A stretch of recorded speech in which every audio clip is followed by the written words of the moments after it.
The contractions were 7 minutes apart when Claire Bennett realized the truth. Her husband wasn't driving her to the hospital.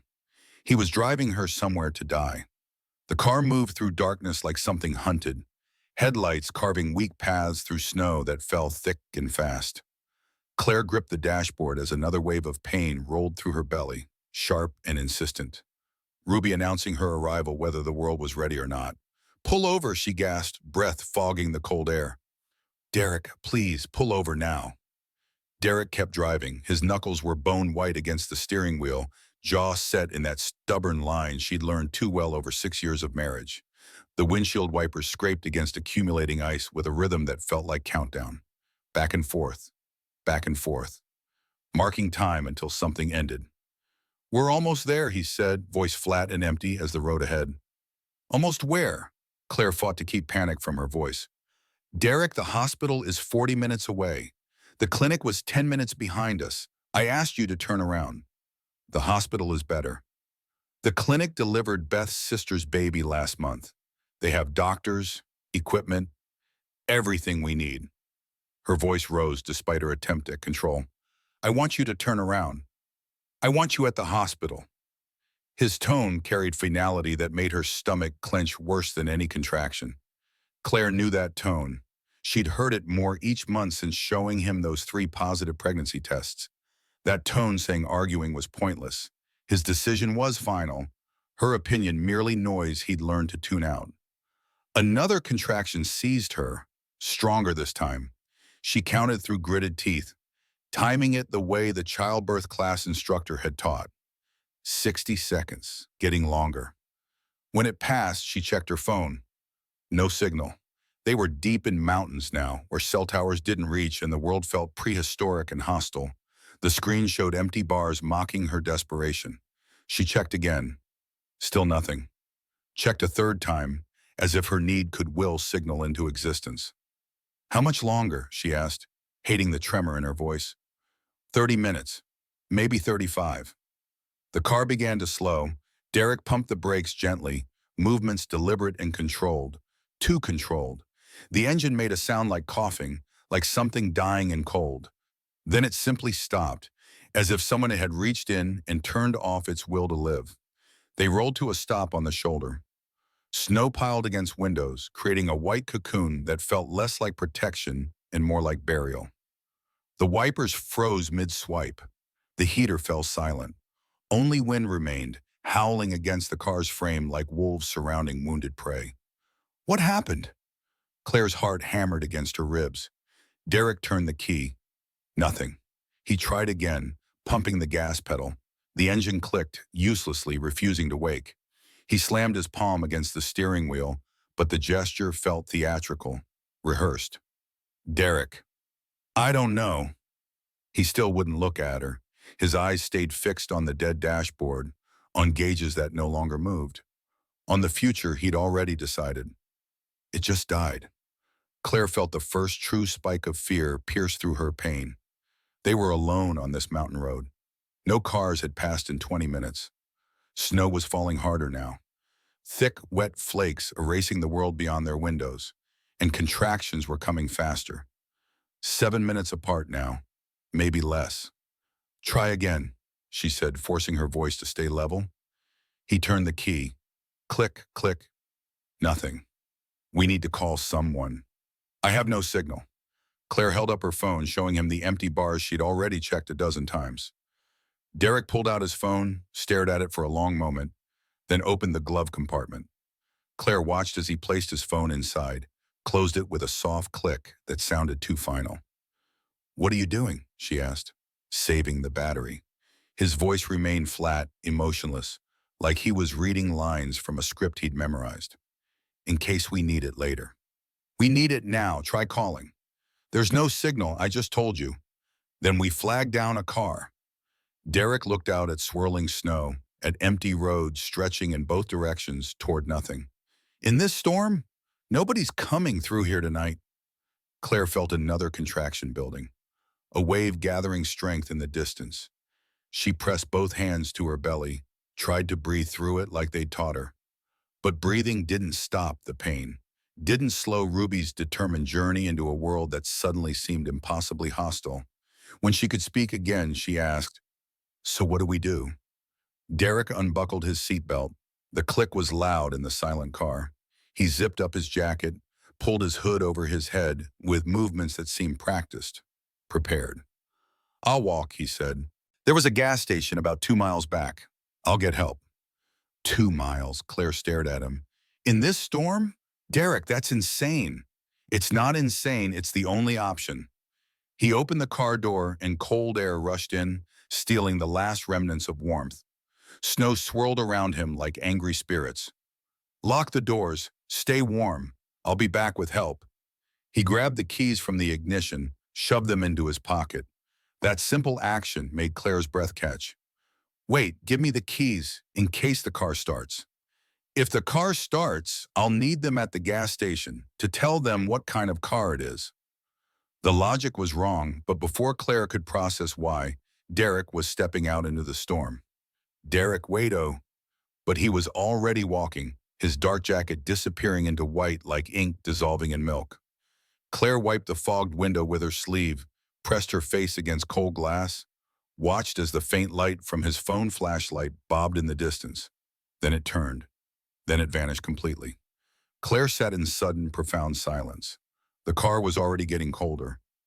She could see her breath forming clouds that dissipated slowly. She pulled Derek's jacket from the back seat, the spare one he'd left behind, the expensive wool blend his mother had bought him last Christmas. It smelled like his cologne, that woody scent that had once made her feel safe and now made her stomach turn. She wrapped it around her shoulders, and that's when she saw it. On the dashboard, right where his hand had been moments before, sat his wedding ring. The gold band caught dim light filtering through snow-covered windshield. Claire picked it up with trembling fingers. It was still warm from his skin. She turned it over in her palm, read the inscription inside that she'd had engraved 7 years ago. "Forever yours." Their wedding date etched beneath in numbers that now felt like countdown rather than celebration. He'd taken it off, before leaving, while she wasn't looking. Derek had removed his wedding ring and left it behind like a signature on a document declaring her fate. Claire's throat tightened. She checked her phone again, a reflex born of desperation. No signal. She tried calling anyway, listened to the fail message, tried Derek's number. It went nowhere, dissolved into static and empty air. She opened her messages. The last text from him was 3 days ago. Working late. Working late. He'd been working late constantly, every night for 2 weeks. Sometimes he didn't come home until after she was asleep. Sometimes he slept in the guest room, claimed he didn't want to wake her with his restlessness. But Claire hadn't been sleeping well either. How could she, with Ruby pressing on her bladder every 20 minutes, with her back aching and ankles swelling, and husband growing more distant by the day? The contractions were 6 minutes apart now. Claire looked at empty road ahead, then behind. No lights, no cars, just snow and darkness and the sound of wind testing the car's weaknesses, finding gaps where cold could creep in. She locked the doors like he told her to, then unlocked them. What if someone came to help and couldn't get in? She locked them again, unlocked them. Her hands were shaking so badly she could barely work the mechanism. This wasn't happening. Any second now Derek would come back. He'd forgotten something, his wallet, his phone charger, something that would give him an excuse to return. He'd tap on the window and she'd unlock the door and he'd say he was sorry, that he was just stressed, that everything would be okay. But the road stayed empty. The snow kept falling, and Derek's footprints had already been erased by wind, as if he'd never been there at all. Claire picked up the wedding ring from the cup holder where she'd set it. She couldn't hold it anymore. Looking at it made her stomach hurt worse than contractions, made bile rise in her throat. She tried to think clearly through pain and fear. The hospital was too far to walk, especially 9 months pregnant, especially in active labor. The clinic was behind them, also too far. And Derek had taken the keys anyway. So even if she wanted to try starting the car herself, she couldn't. So she would wait. Someone would come. Someone always came. This was a state highway, after all. People drove here. Just not right now, not in this storm. But soon. When weather cleared, she reached for the heat controls before remembering the car was dead. No heat, no radio, no nothing. Just her and Ruby and rapidly cooling air. Her water hadn't broken yet. That was good. That meant she had time.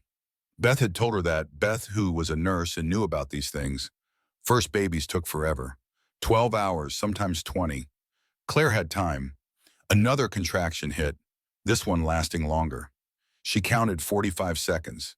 She'd been counting them since they left the house, tracking their evolution from uncomfortable to painful to unbearable.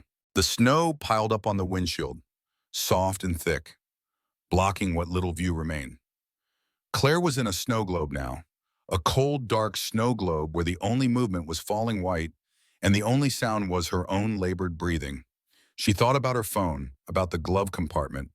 Derek had put his phone in there and said he was saving the battery, but that didn't make sense.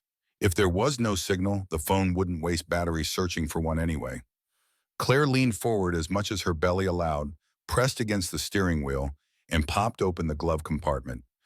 Derek's phone was there, face down next to the car manual and insurance papers. And next to another phone. A second phone. Claire's breath caught. She picked it up carefully as if it might explode in her hands. It was cheap, a burner phone, the kind you bought at gas stations with prepaid minutes. The screen was cracked, spider-webbed across glass. No password. She opened it. Text messages filled the screen. Hundreds of them, scrolling back months. From someone saved in contacts as simply, V. Can't wait to see you, V. Same hotel? V. Your wife still doesn't know? V. Claire's vision blurred. She scrolled up, found older messages, watched the narrative of her husband's betrayal unfold in brief, damning sentences. I need more time. Derek. The baby wasn't planned. Derek, I'll leave after it's born. Derek, the phone slipped from Claire's hands, clattered to the floor of the passenger seat. She pressed her fist to her eyes, tried to breathe, tried to think, tried to process what she just learned. She wasn't crazy. This was real.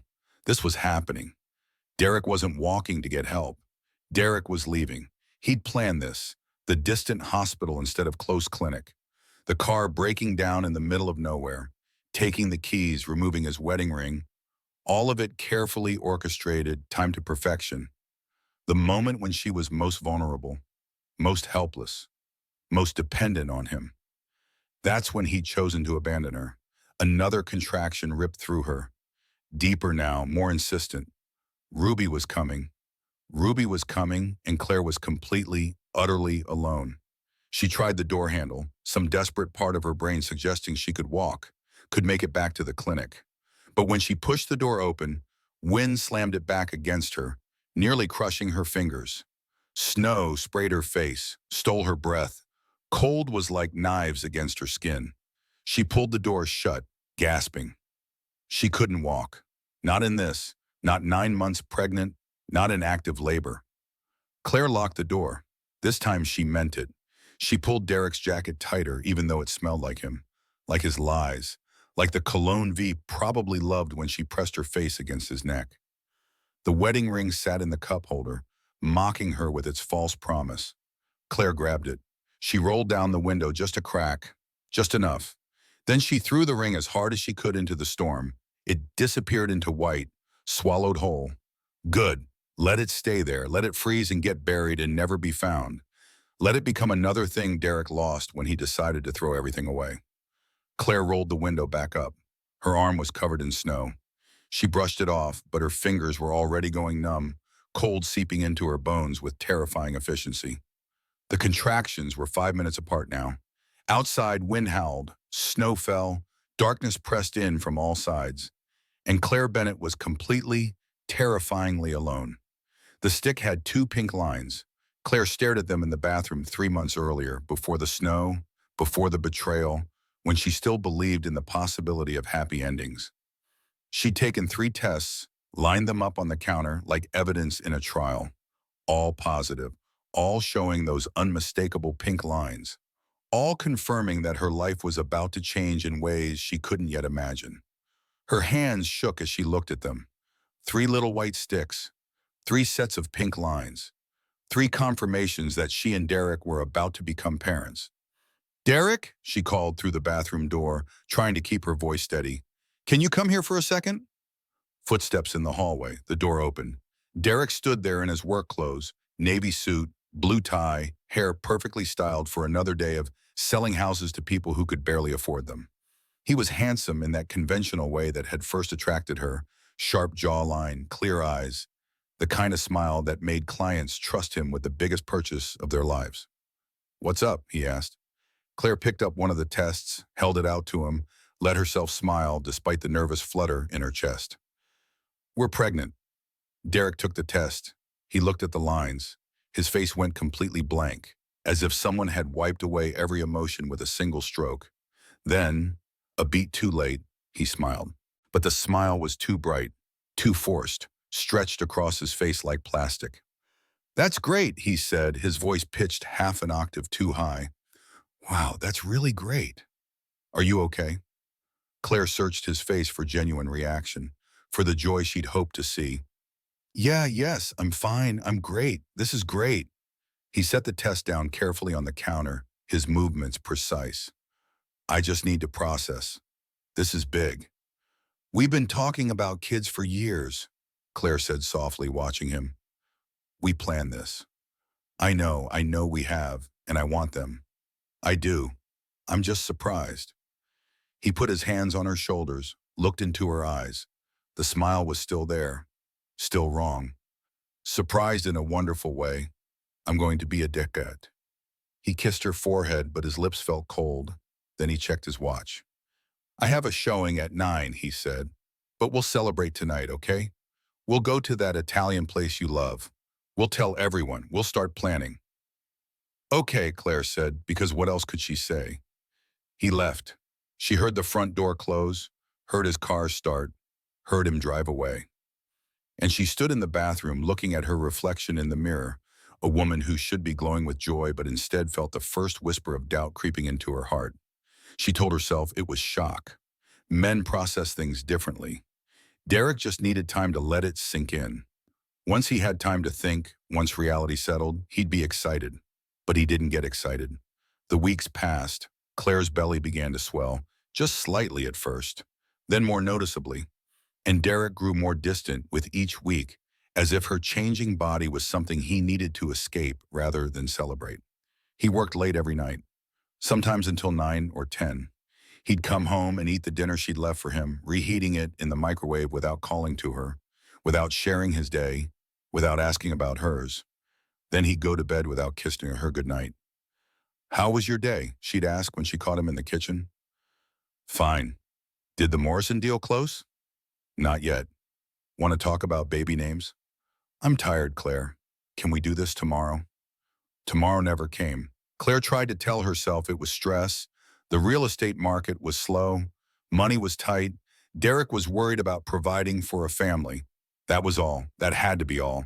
He was just overwhelmed, just adjusting, just processing in his own way. But then there was the phone. Derek kept his phone on him constantly now, in the shower while he slept. When it buzzed, which happened at all hours, he'd check it immediately, his face illuminated by blue glow. Then he'd leave the room. 5 minutes later, he'd return, sliding the phone back into his pocket, offering no explanation. "You're on your phone constantly," Claire mentioned one evening, trying to keep her tone light rather than accusatory. Derek looked up from the screen, his eyes cold. "I have clients. They don't care what time it is." "At midnight?" "Yes, Claire, at midnight. Some people work odd hours." His tone was sharp, defensive, the tone of someone with something to hide. The conversation ended there. It always ended when she pushed too hard, when she asked questions he didn't want to answer. Claire told herself she was being paranoid.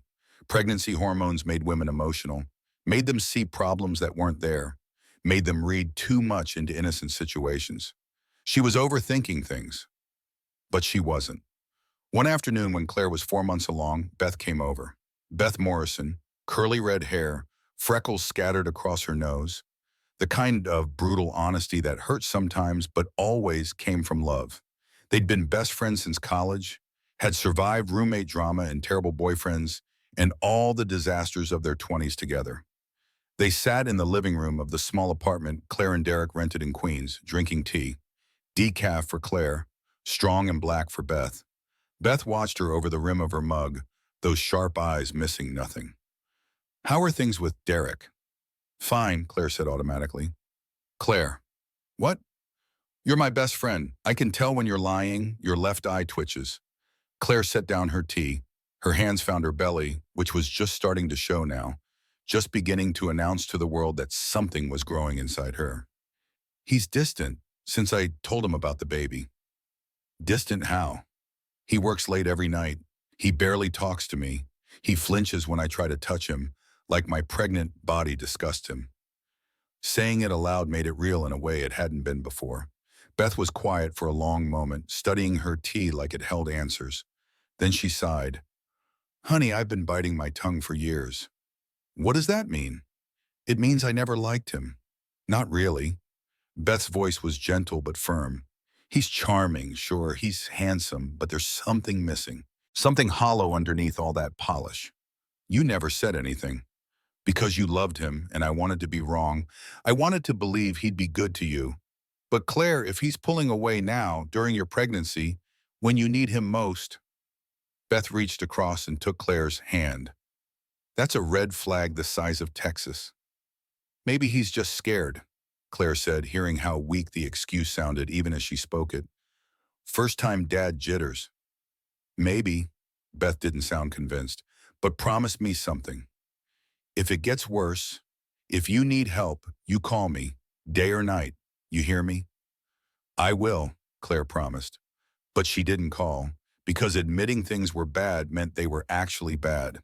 And Claire wasn't ready to face that truth yet. The months crawled by with slow inevitability of a glacier carving through stone. Claire's belly grew bigger.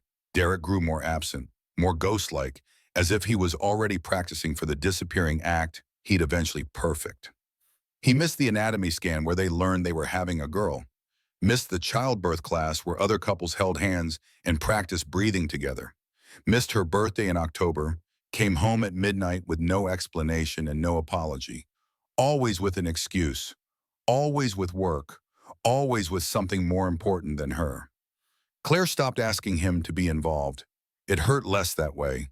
She prepared for the baby alone. Set up the nursery alone, painting the walls soft yellow, because they couldn't afford the expensive crib, bedding she'd imagined. Read the parenting books alone while Derek worked late, or slept in the guest room, or simply wasn't there. And then there was Derek's mother. Vivian Bennett came to visit when Claire was 7 months pregnant. Tall and thin and wearing pearls. Always wearing pearls, like armor made of privilege. She looked around the small Queen's apartment with obvious distaste, her nose wrinkling as if the modest furnishings offended her personally. "You're showing quite a lot," Vivian said instead of hello, her eyes traveling over Claire's swollen belly with undisguised judgment. "That's how pregnancy works," Claire replied, trying to keep her voice level. I hope you're not eating for two. That's a myth, you know. You'll never lose the weight." Vivian smiled, but there was no warmth in it. Claire bit her tongue, tasted blood. Derek stood in the kitchen during this exchange, scrolling through his phone, pretending not to hear, pretending his mother wasn't insulting his pregnant wife in their own home. Vivian sat on the couch, crossed her legs, inspected her manicured nails like they were more interesting than the conversation. "Derek tells me things have been difficult." "Things have been fine," Claire said it carefully. "That's not what I heard. I heard you've been very emotional, very demanding." Vivian's tone suggested she was doing Claire a favor by having this conversation. "Excuse me?" "Pregnancy hormones. They make women irrational. You need to be more understanding of my son's needs." Claire looked at Derek, who was still staring at his phone, still refusing to defend her, still choosing silence over support. "I think you should leave." Vivian's eyebrows rose. "I'm trying to help you." "You're not helping. You're insulting me in my own home." Vivian stood, smoothed her designer skirt with careful movements. "I see the hormones are even worse than Derek described. I'll come back when you're more reasonable." She left in a cloud of expensive perfume. Derek followed her out into the hallway. Claire could hear them talking in hushed voices, could hear Vivian's sharp tones and Derek's placating murmurs. When Derek came back inside, he closed the door softly. She means well, he said without looking at Claire. No, she doesn't. She's concerned about us. She called me fat and irrational, Derek. She's from a different generation. They say things differently. Claire felt tears building, the hot kind that came from anger rather than sadness. Are you really defending her right now? Derek sighed that long-suffering sigh, the one that made her feel like she was exhausting him just by existing. I'm too tired to fight, Claire. Can we just drop it? He went to the bedroom, closed the door, left her standing in the living room, one hand on her belly, feeling Ruby kick inside her like she was already trying to escape this family she'd been born into. It's okay, Claire whispered to her daughter. We don't need him. We have each other. But she did need him. She was terrified. First-time mother, no idea what she was doing, and the man who was supposed to be her partner had checked out months ago. The days became weeks. Weeks became the long, slow slide toward her due date. Derek became even more of a ghost. There but not there, present but absent. A hologram of a husband. 3 days before Ruby was due, Claire saw something that should have been her final warning. She'd gotten up in the middle of the night to use the bathroom, again, for the millionth time. And when she came back to bed, she passed the guest room. The door was cracked open. Light was on. Claire pushed the door wider. Derek stood with his back to her, folding shirts with careful precision, rolling socks into neat balls, packing everything into a large suitcase that lay open on the bed. What are you doing? Claire asked from the doorway. Derek jumped, turned around. His face went pale. Nothing, just organizing. That's not organizing, that's packing. I might have a work trip in a few weeks, after the baby comes. A conference in Denver, I told you about it. He hadn't told her about it. Claire knew he hadn't. But she was too tired to argue, too heavy and uncomfortable and exhausted to fight about another lie. Okay, she said quietly, just let me know when. She went back to bed, lay there staring at the ceiling, feeling Ruby shift and turn inside her. Derek didn't follow. He stayed in the guest room all night, probably sleeping next to that packed suitcase. In the morning, the suitcase was gone, hidden somewhere. Claire didn't look for it, didn't want to know. Now, sitting in the dead car on the side of the mountain road, Claire understood. The suitcase hadn't been for a work trip. It had been for this, for leaving, for running away while she was at her most vulnerable, her most helpless. Derek had been planning to abandon her for months, maybe longer. Maybe since the day she'd shown him those 3 positive pregnancy tests and his face had gone blank before that plastic smile appeared. Another contraction ripped through her, stronger than before. Claire gasped, doubled over as much as her seatbelt allowed, counted through the pain. 1 minute long, the contractions were 4 minutes apart now. She thought about the second phone in the glove compartment, about the messages from V, about all the nights Derek had worked late, all the times he'd chosen his phone over her, all the distance and coldness and lies that she'd explained away as stress or fatigue or anything except what it actually was. Betrayal, plain and simple. I was so stupid, she said out loud. Her voice sounded strange in the empty car, small and scared and alone. The signs were all there.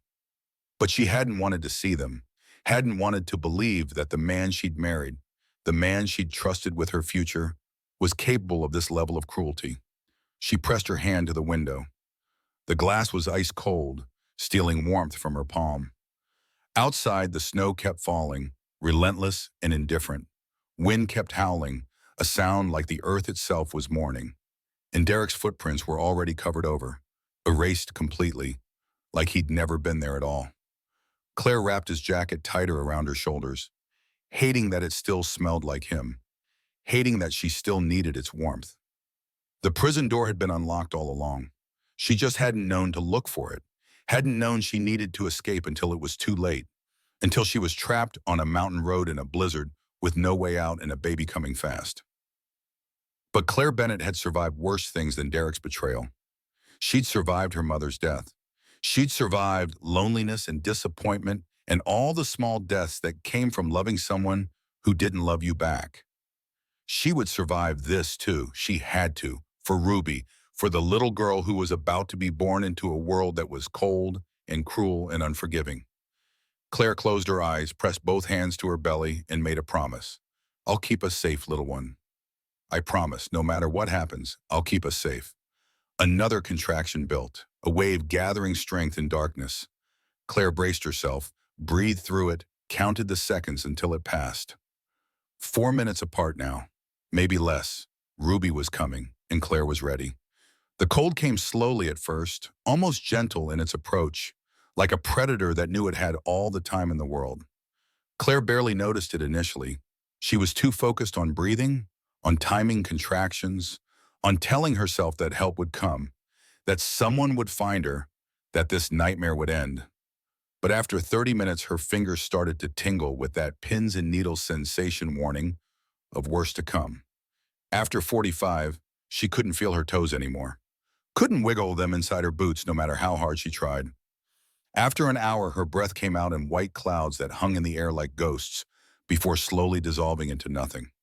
The car was freezing, not cold, freezing, the kind that seeped into bones and turned blood sluggish. Claire pulled Derek's jacket tighter, but it wasn't enough. She tucked her hands under her armpits, desperate for any warmth. She curled her legs up on the seat as much as her massive belly would allow, trying to conserve heat the way she'd learned in a wilderness survival class years ago, back when she'd thought knowledge like that was just interesting trivia rather than life-saving information. But it wasn't enough. Nothing was enough.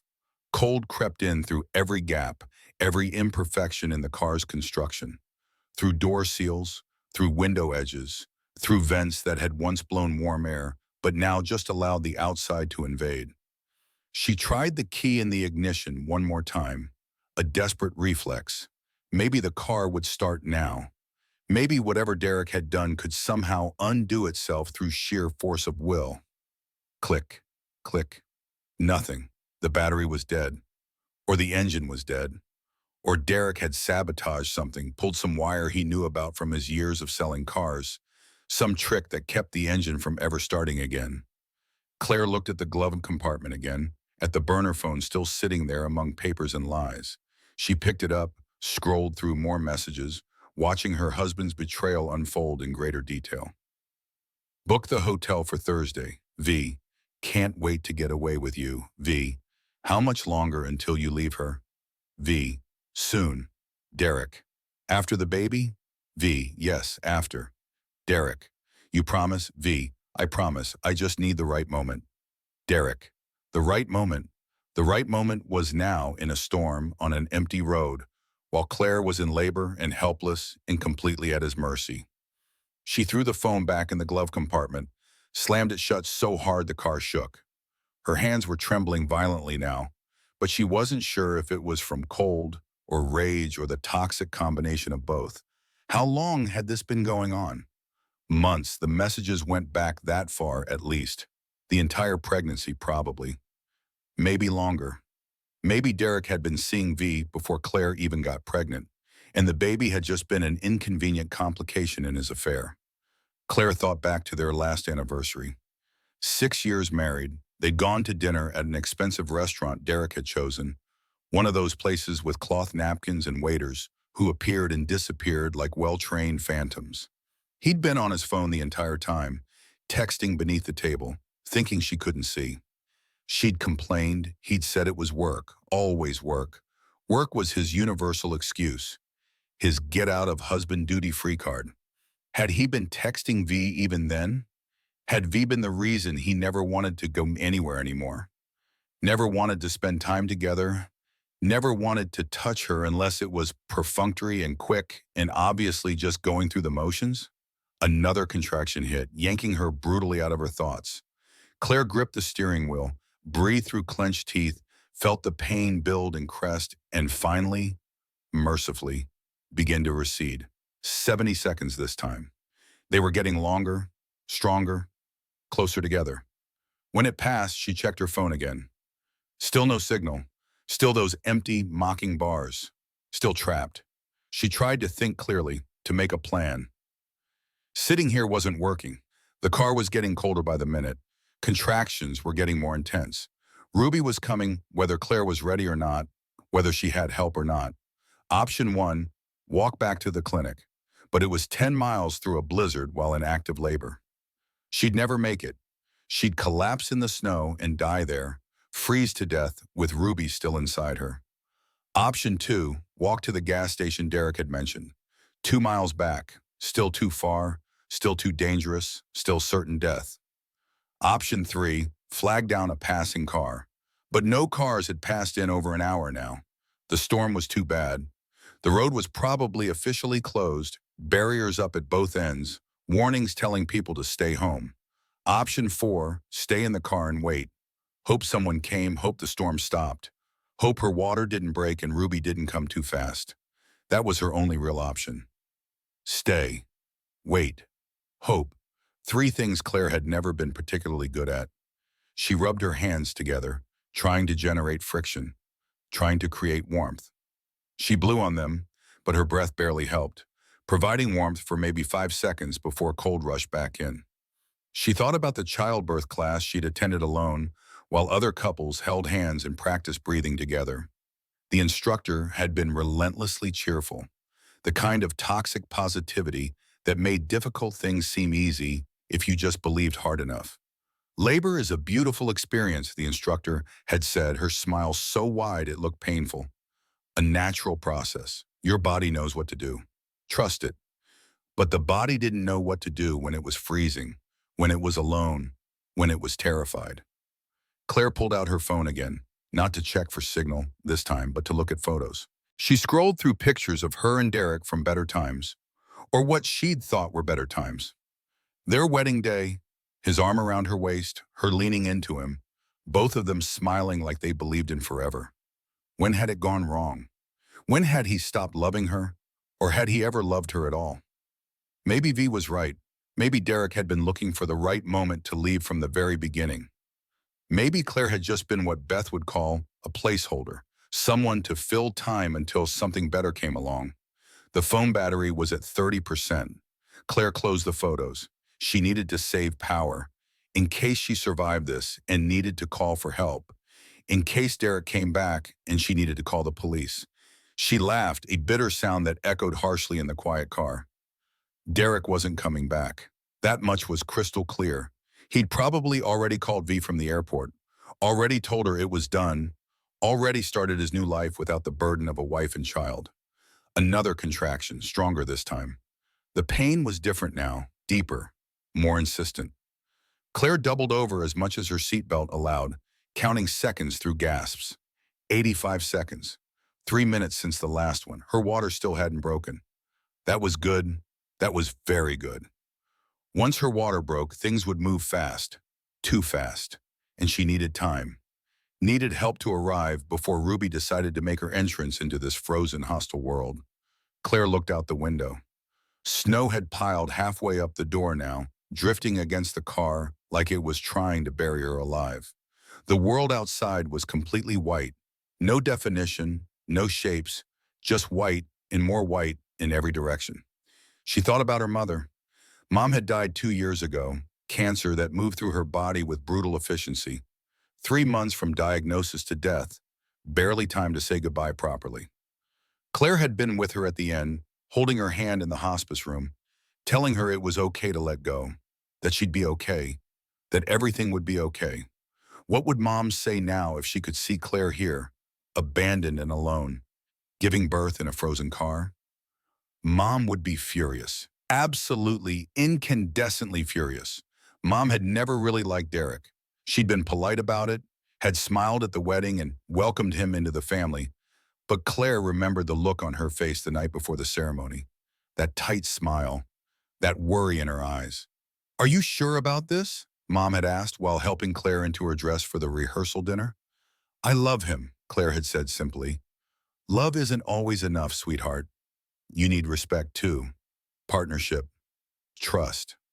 Mom had paused, choosing her words carefully. "I'm not sure Derek knows how to give those things." "Mom, don't." "Okay, okay." Mom had held up her hands in surrender. "I just want you happy. That's all." Claire hadn't thought about that conversation in years.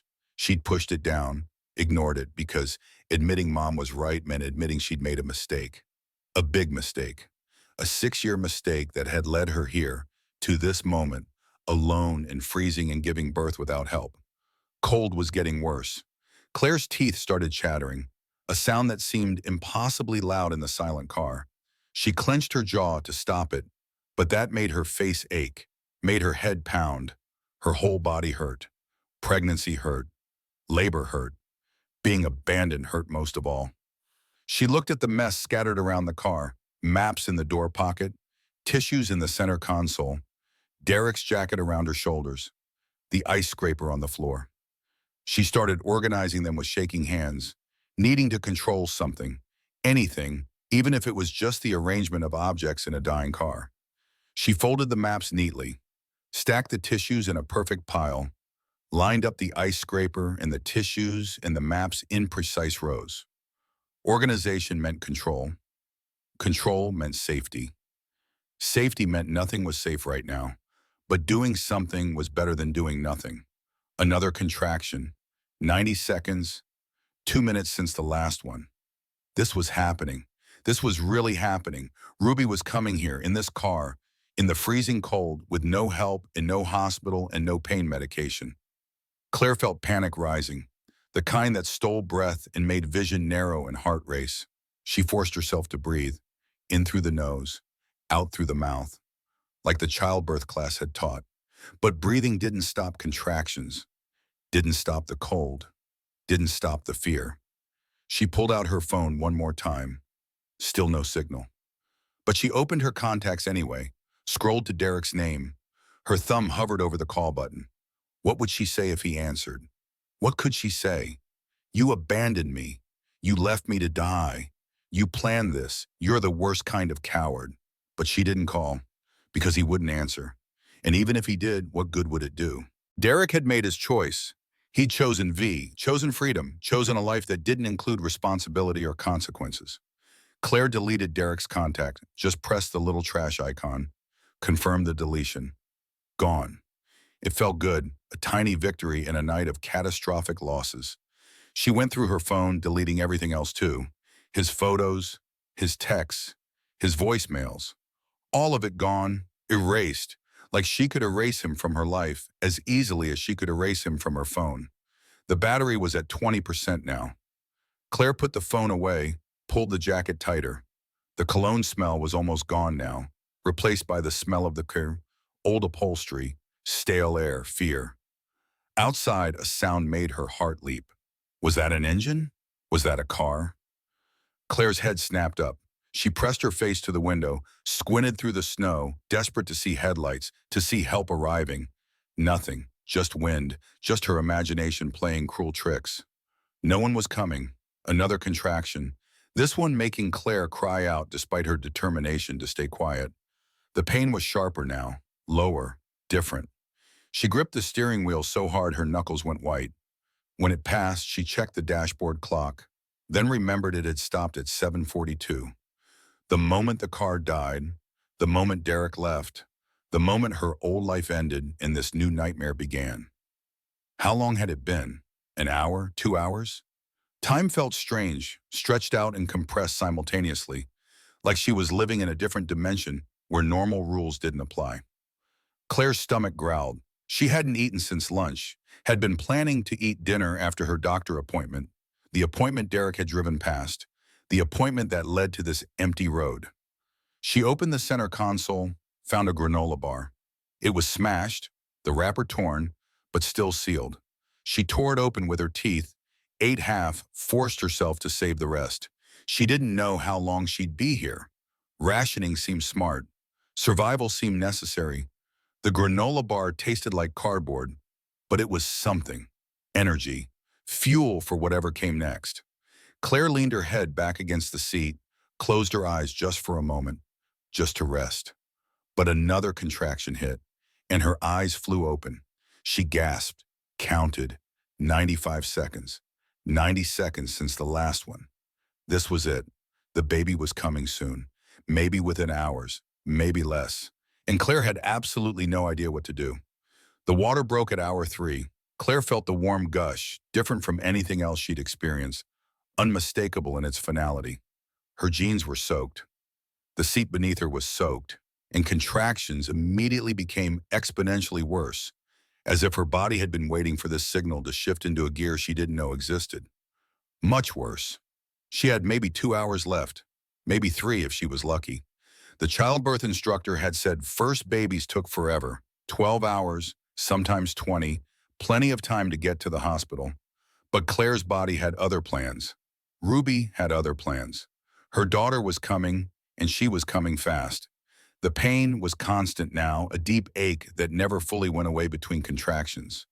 When contractions came, that ache transformed into something else entirely. Knives, fire, her body tearing itself apart to make room for new life. She screamed into the empty car, not caring any more about saving her voice or staying calm. There was no one to hear her anyway, just wind and snow and indifferent mountains. Claire managed to wiggle out of her wet jeans, a process that took 5 agonizing minutes and left her gasping and sweating despite the cold. She used Derek's jacket as a blanket over her legs, tried not to think about how exposed she was, how vulnerable. Cold air on her wet skin made her shake violently. Every muscle trembled. Her teeth chattered so hard she was afraid they'd crack. She braced herself against the steering wheel, the dashboard, the door, anything solid, anything to push against. Between contractions, she tried to remember everything from the childbirth class, breathing techniques, positions, stages of labor. But it all blurred together, a useless jumble of information that meant nothing in this frozen reality. "Okay," Claire said out loud, her voice shaking. "Okay, you can do this. Women have been doing this for thousands of years. Your body knows what to do." But her body didn't know what to do. Her body was screaming at her that something was very wrong, that this wasn't supposed to happen like this, that she needed help, needed a doctor, needed anyone. Another contraction. Claire screamed, the sound raw and animal. When it passed, she was crying, tears streaming down her face, freezing on her cheeks. She thought about her mother again. Mom had given birth at home once to Claire's younger brother, Tommy. The hospital had been too far, the labor too fast. Dad had delivered this baby in their bedroom with instructions from an emergency dispatcher on the phone. Mom had told that story 100 times, made it sound almost fun, an adventure they'd survived together. But now Claire understood. Mom had been terrified. Absolutely, bone-deep terrified. She'd just been good at hiding it, good at making trauma sound like triumph for the sake of the story. Another contraction, Claire screamed again, felt something shift, something move deep inside. Pressure was building, that unstoppable urge to push that the instructor had warned about. "Don't push too early," the instructor had said. "Wait until your body is ready. Wait until you can't not push."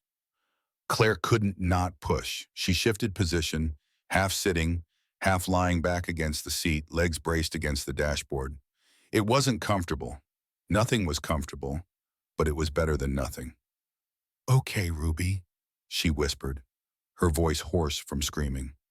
"Okay, baby girl, we're doing this, just you and me. We can do this." Another contraction, stronger than all the others combined.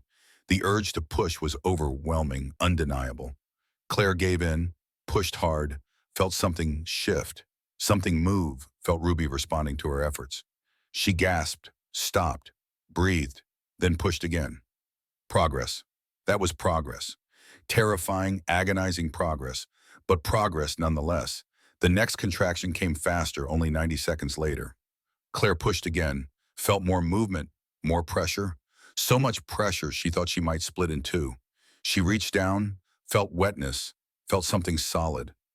Oh God, that was the baby's head. That was Ruby's head. Claire's hand shook as she pulled it back, not ready to feel that reality yet, not ready to confront what was happening. "Okay," she said again, trying to steady herself. "Okay, this is happening. This is really happening." She thought about the umbilical cord, about cutting it afterward. She'd need something sharp. Claire fumbled in the glove compartment, pushed past the phones and papers, found Derek's pocket knife, the one he used to open packages, to cut fishing line on their one camping trip years ago. She set it on the passenger seat, within reach, for later. After Ruby was born, if Ruby was born, when Ruby was born. Another contraction, longer this time, 90 seconds, maybe more. Claire pushed through all of it, screamed through all of it, felt Ruby moving, Crowning, that's what it was called. Crowning, the ring of fire that women talked about in hushed, horrified tones. Claire understood now. It felt like burning, like tearing, like her body was splitting in half. Please, she sobbed. Please, please, please. She didn't know what she was begging for it to stop, for it to be over, for someone to help her, for Derek to come back and say this was all a mistake, a terrible nightmare she could wake up from. But Derek wasn't coming back. This wasn't a mistake. This was her life now. The contraction passed. Claire panted, her face covered in sweat despite the freezing air. Her hands were shaking. Her whole body was shaking. She looked out the window. Still snowing, still dark, still no cars, no help, no rescue. Just her. Another contraction, the strongest yet. Claire pushed with everything she had, felt Ruby's head emerge fully. Pressure released slightly, then immediately built again as shoulders rotated, as her daughter fought her way into the world. One more push, maybe two. That's all she needed. The next contraction came and Claire pushed, pushed, pushed until she felt Ruby slip free in a rush of fluid and blood in miracle. She caught her daughter in shaking hands, brought her up to her chest. Ruby wasn't crying, wasn't moving, just lying there, silent and still, and covered in vernix, her tiny face blue in the dim light. No, Claire whispered. No, no, no, no. She rubbed Ruby's back, patted her chest, cleared her mouth with a finger. Still nothing.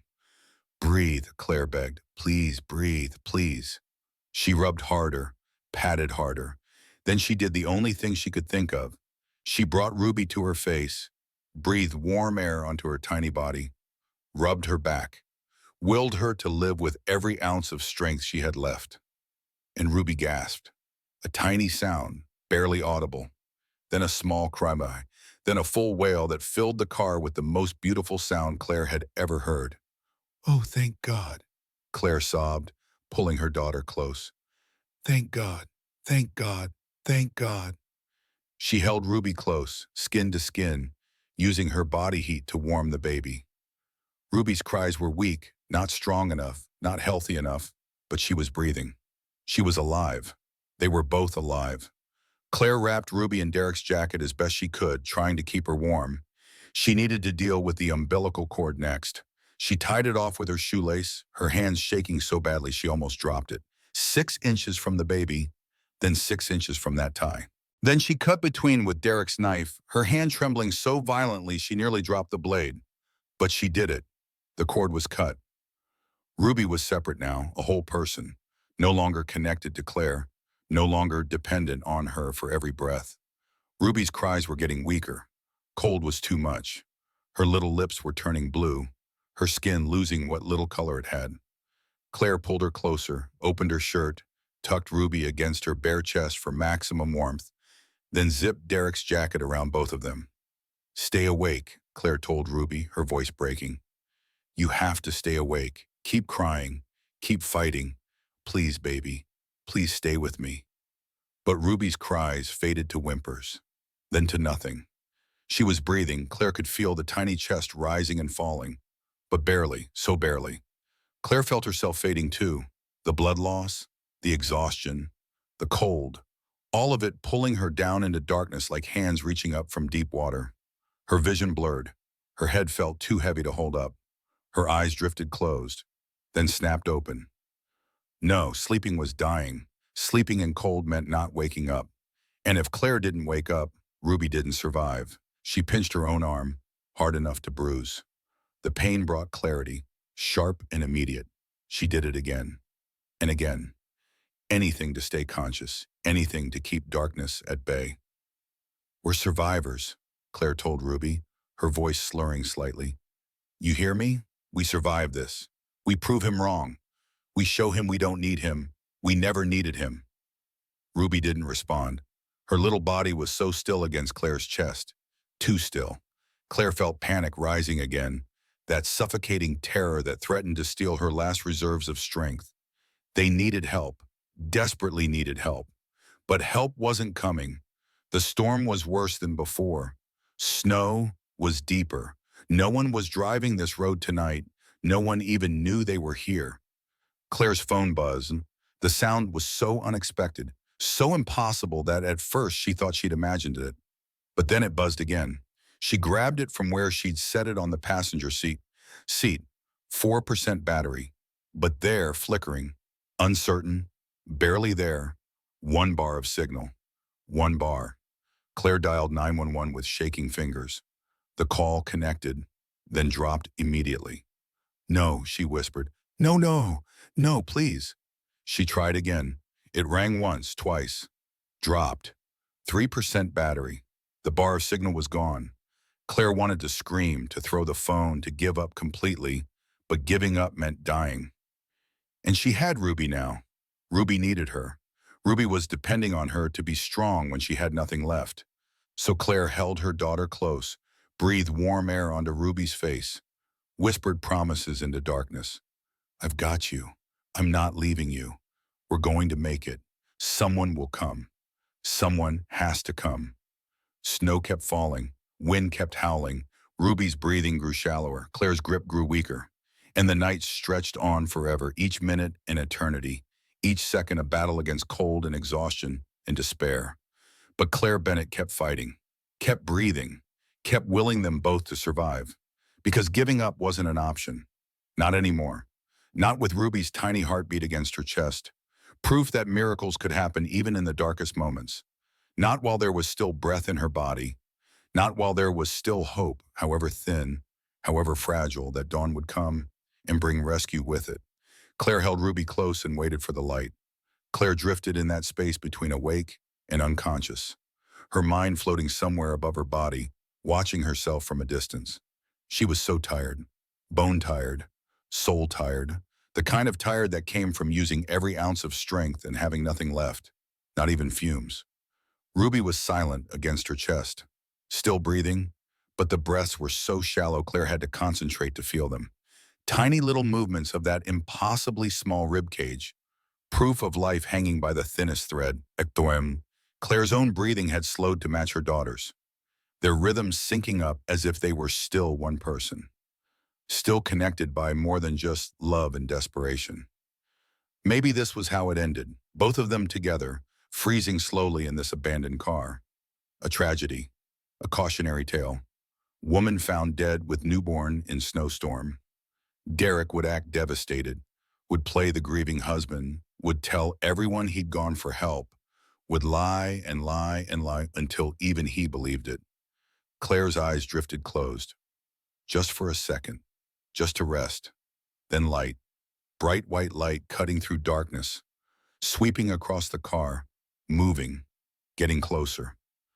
Claire's eyes snapped open. She lifted her head, which felt like lifting a boulder. Everything hurt, her neck, her shoulders, her entire body screaming in protest. But she forced herself to move, to look. Headlights, real headlights. A vehicle coming up the road, slow but steady, cutting through snow with determination. Help! Someone was coming. Finally, someone was coming. Help! Claire tried to yell, but it came out as barely a whisper. Help us! She reached for the horn with one hand while cradling Ruby with the other, pressed it desperately. No sound. The battery was dead. The horn was dead. Everything was dead. But the headlights kept coming. Closer. Closer. The vehicle began to pass. Claire watched in horror as it continued down the road, not slowing, not stopping. No, no, no, no, she whispered frantically. She pounded on the window with her free hand, used the last of her strength to scream, even though no sound came out. The vehicle's brake lights flashed. It stopped. 50 yards past her car, just sitting there in the middle of the road, exhaust visible in cold air. Then reverse lights. The vehicle backed up slowly, carefully, until it was right alongside Claire's car. A truck, a big semi-truck, the kind that hauled freight cross-country. The engine rumbled loud and alive and real, the most beautiful sound Claire had ever heard. The driver's door opened. A man climbed down, tall and broad-shouldered, wearing a heavy dark coat and work boots. He approached Claire's car with purposeful strides, his flashlight beams sweeping across her face. She couldn't see his expression through the glare. just a silhouette backlit by his truck's headlights. He tried her door. Locked.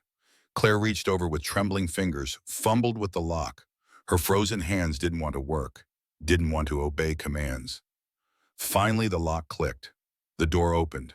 Cold air and snow rushed in, but Claire didn't care. She'd never been so happy to see another human being in her entire life.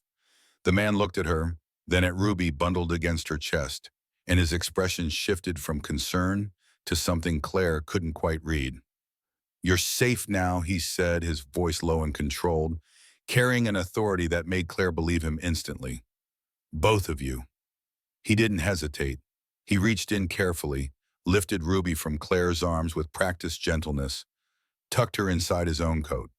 Then he helped Claire out of the car. She couldn't stand. Her legs buckled immediately. He caught her with one arm, the other still protecting Ruby, and half carried her to his truck. The inside of the truck cab was warm. Wonderfully, impossibly warm. Claire felt the heat on her face and wanted to cry from sheer relief. He sat her in the passenger seat, made sure she was secure, then climbed into the driver's seat with Ruby still inside his coat, one hand on the wheel, the other checking the baby through fabric to make sure she was still breathing. "Hospital," he said, putting the truck in gear. "Where's the nearest hospital?" 40 minutes, Claire managed, her voice hoarse. She pointed with a shaking hand. "That way." He pulled back onto the road, started driving. Fast but controlled, like someone who knew these roads, who'd driven them 1,000 times in worse conditions than this. "I'm Luca," he said after a moment. His voice had that particular quality that came from rarely wasting words. "You're safe now. Claire and Ruby, my daughter, I know." He glanced at her briefly, and in that moment Claire saw his face clearly for the first time. Gray beard, lines around dark eyes, a face that had seen things, hard things.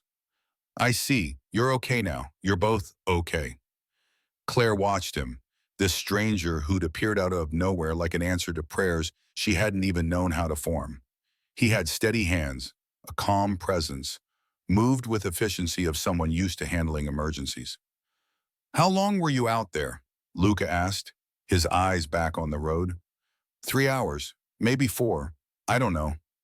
"Your husband?" It wasn't quite a question. "He left." The words tasted like poison. Luca's jaw tightened, a muscle jumping beneath his beard, but he didn't say anything. Just drove faster, the truck eating up miles between them in safety. Claire felt herself slipping again, the warmth of the truck making her want to surrender, to let someone else be strong for a while. "Stay awake," Luca said, noticing her eyes closing. "I need you to stay awake. Talk to me. Tell me about Ruby." She was just born, in the car, maybe 2 hours ago." "You delivered her yourself." "I had to. That takes strength most people don't have." He said it with quiet certainty, like he knew about strength, about survival, about doing impossible things. The truck kept moving through the storm. Snow was letting up slightly, not much, but enough to see the road more clearly, enough to navigate without feeling like they were driving blind. "Do you live around here?" Claire asked, needing to keep talking, needing to stay awake. "I live everywhere," Luca replied. "I drive trucks. Been doing it for 3 years now." "You like it?" "It's peaceful." He paused. "Gives me time to think." There was something in his voice, something sad and heavy, something that suggested peace hadn't always come easily to him. Ruby made a small sound, a tiny whimper. Luca adjusted his coat, making sure she was secure against his chest.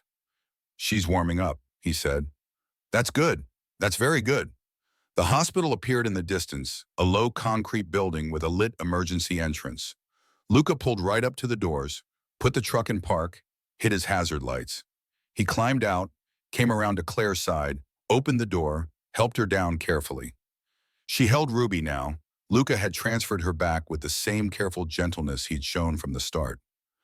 A nurse rushed out with a wheelchair, then another with a heated blanket. They took Ruby, took Claire, wheeled them both inside where it was bright and warm and safe. Claire looked back. Luca stood by his truck, watching, making sure she got inside okay. She raised her hand in a small wave. "Thank you." Thank you for my life. Thank you for my daughter's life. Thank you for being the one person who stopped. He nodded once, just once, then climbed back into his truck. But he didn't drive away. Not yet. He stayed there, engine running, making sure, just to be certain.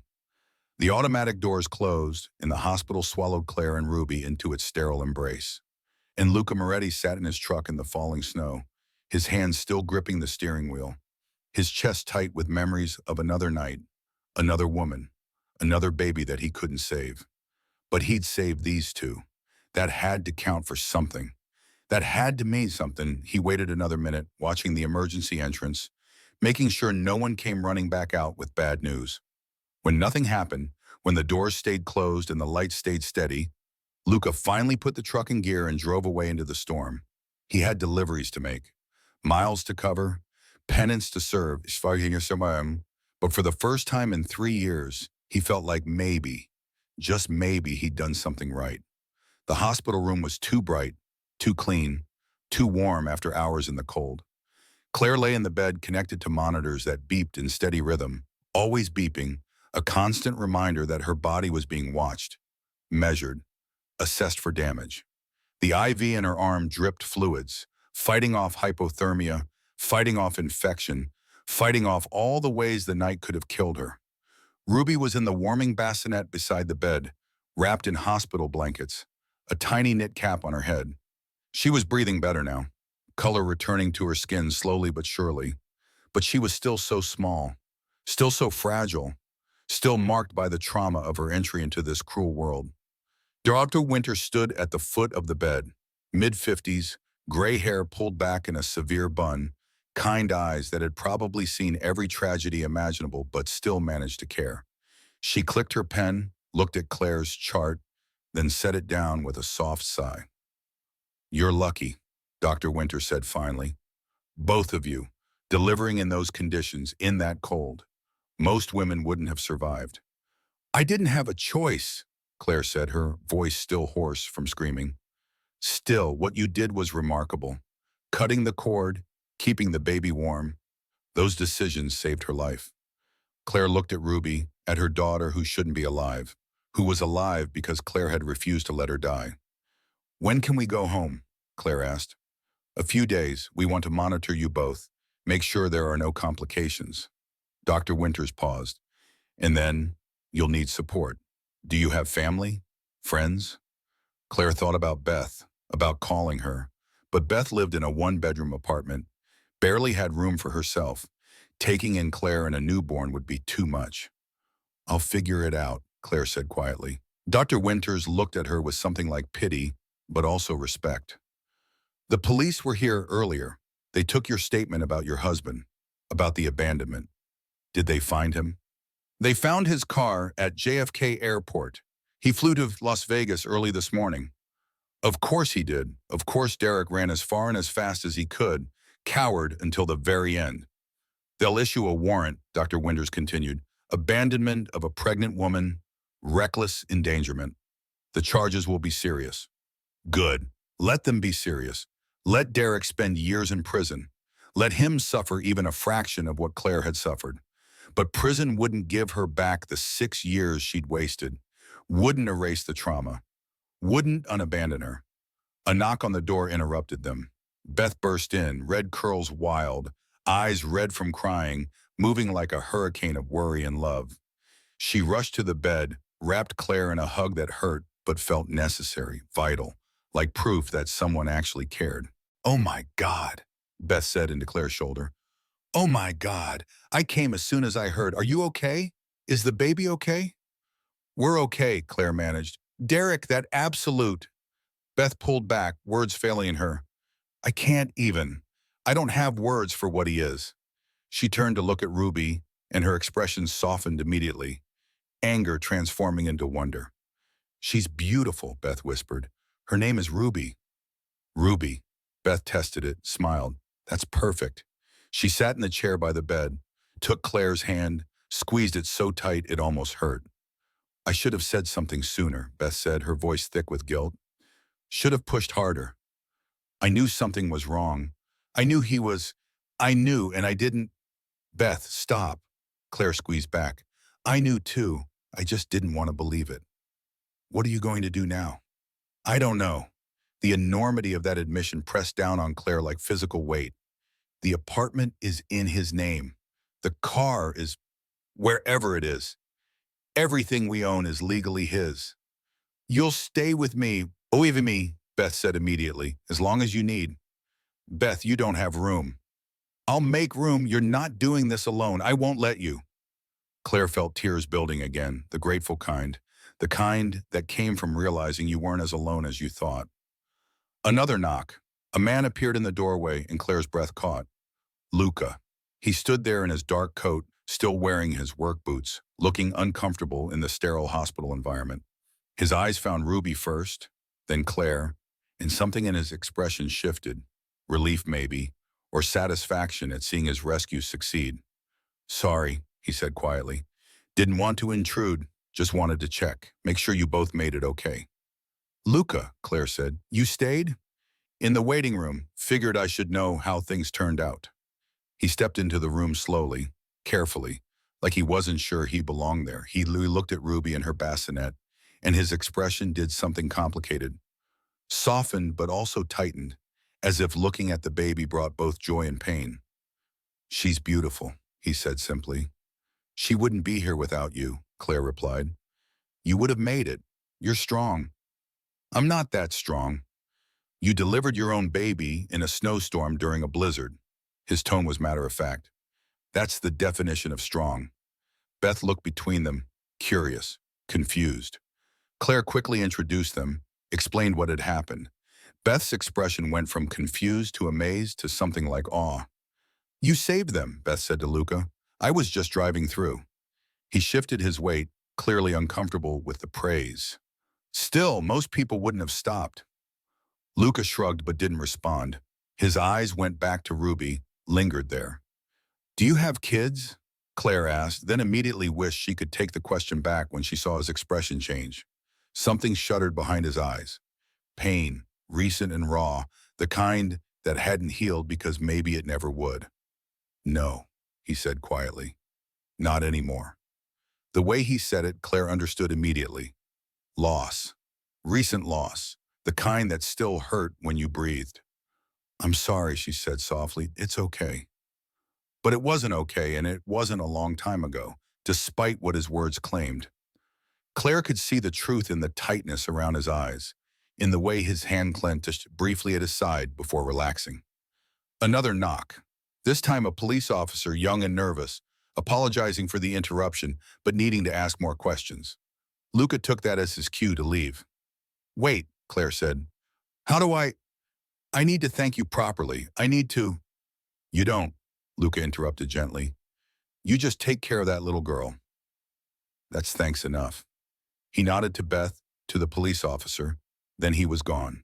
Footsteps fading down the hall, disappearing like he'd been a ghost. A guardian angel who materialized when needed and vanished when the crisis passed. Claire wanted to call him back, to get his number, to stay connected somehow.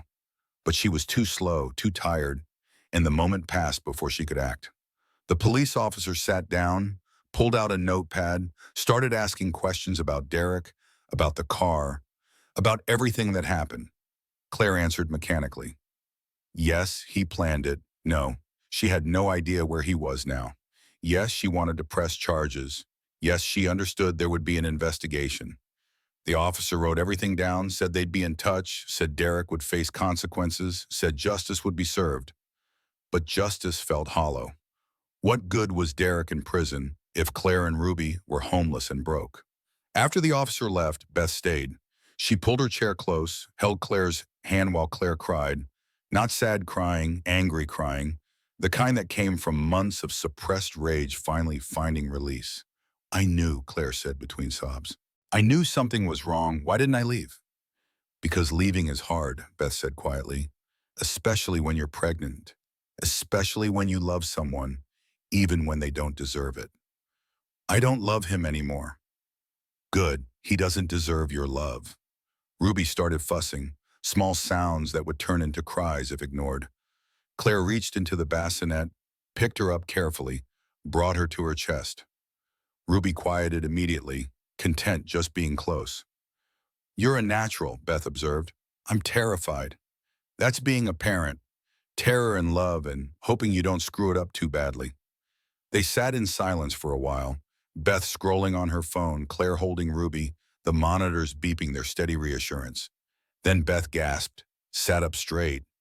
What? Claire asked. Derek, he... Beth turned her phone around, showed Claire a series of credit card statements. Oh, this is bad. What is it?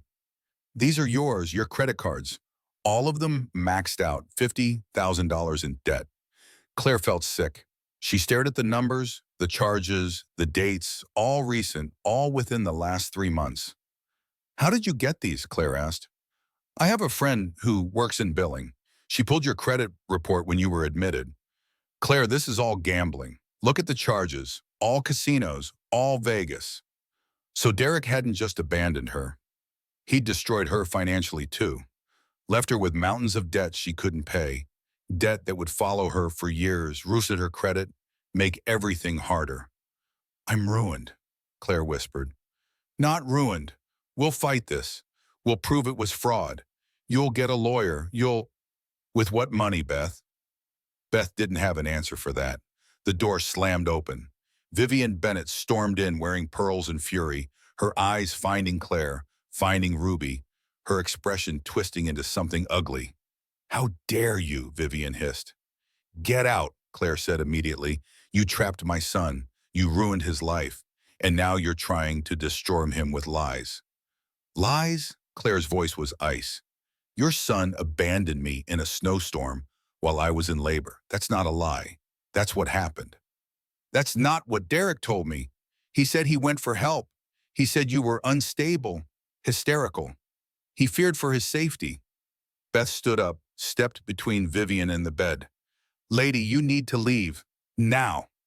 I'm talking to my daughter-in-law. I'm not your daughter-in-law anymore, Claire interrupted. I'm filing for divorce, and I'm pressing charges against your son for abandonment, fraud, and every other crime I can think of. Vivian's face turned red. She pointed at Claire, her fingers shaking with rage. You're nothing, she spat. You always were nothing. A little nobody who thought she could trap a Bennett. Well, it didn't work. Derek is free, and you're stuck with that mistake. She gestured dismissively at Ruby. She'd called her a mistake, called this innocent baby, this miracle, a mistake. Something snapped in Claire. All the fear and pain and anger concentrated into one burning point of clarity. Get out, Claire said, her voice deadly calm. Get out before I call security. And don't ever come back. You're not welcome in our lives. Not now, not ever. Vivian opened her mouth, closed it, realized she'd lost. She turned and left, heels clicking down the hall, getting fainter, then gone. Beth sat back down, exhaled slowly. That woman is poison, Beth said. I should have cut her off years ago. They smiled at each other, exhausted smiles, survivor smiles, the kind that came after enduring something terrible together. Ruby fussed again.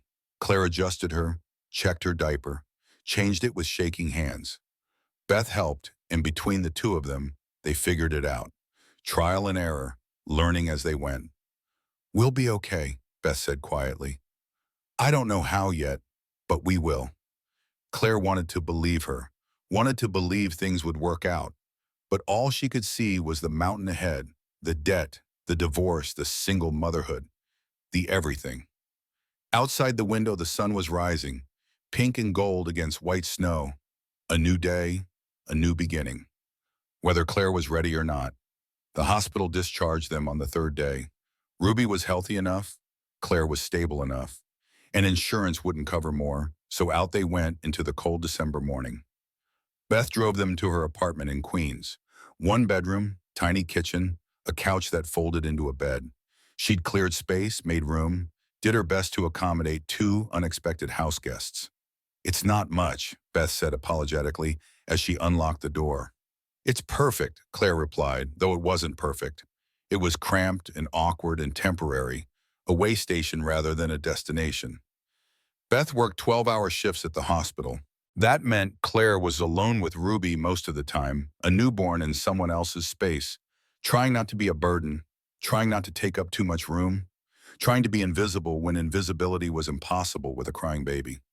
Ruby cried at night, colicky and inconsolable, those high-pitched wails that pierced walls and shattered sleep. Claire walked her for hours, bouncing, shushing, apologizing to Beth through the thin wall. "I'm so sorry," Claire would whisper. "Don't be sorry," Beth would call back, though her voice carried exhaustion. "Babies cry. It's okay." But it wasn't okay. None of this was okay. During the day, while Ruby slept, Claire made phone calls to lawyers about the divorce, about the debt, about Derek's charges. They all said the same thing: it would take months, maybe years. The debt would be hard to prove as fraud. The divorce would be messy. Derek could claim the abandonment never happened, that it was her word against his. "But I gave birth in a car," Claire protested. "That's proof." "That's proof of birth," one lawyer said carefully, "not proof of abandonment. He could claim he went for help and got lost, that the storm was worse than expected. Without witnesses, without evidence, it becomes complicated." Complicated. Everything was complicated. Claire hung up, stared at her phone, at the $312 in her checking account, at the impossibility of paying legal fees when she could barely afford diapers. She had nothing. Derek had taken everything: the apartment, the car, the money, the future they had planned. All of it gone, leaving her with only Ruby and debt and the crushing weight of starting over from less than zero. A week passed, then two. Claire applied for food stamps, for government assistance, for anything that would help. The paperwork was endless, the questions invasive.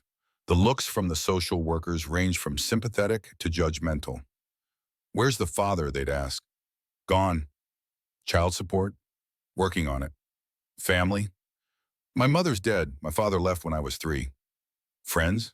Claire would think of Beth, generous, exhausted Beth who was giving everything and getting nothing in return. "I'm staying with a friend." "How long can you stay there?" "I don't know." That was the truth. She didn't know. Beth never complained, never asked Claire to leave. But Claire saw the strain. The way Beth's smile got tighter. The way she spent more time at work. The way she looked at Claire sometimes, like she was a problem that needed solving. One afternoon, 3 weeks after the hospital, someone knocked on Beth's door. Claire answered, Ruby on her hip, formula stain on her shirt, hair unwashed for 2 days. Luca Moretti stood in the hallway. Same dark coat, same gray beard, holding a bag of groceries. "Luca," Claire said, shocked. "How did you find me?" "I asked at the hospital." He looked uncomfortable, like he regretted coming. "Figured you might need help. You can't just track people down. That's stalking." "You're right. I'm sorry. I should have thought." He started to turn away. "Wait." Claire felt immediate guilt. "I'm sorry. Everything is hard right now. Come in, please."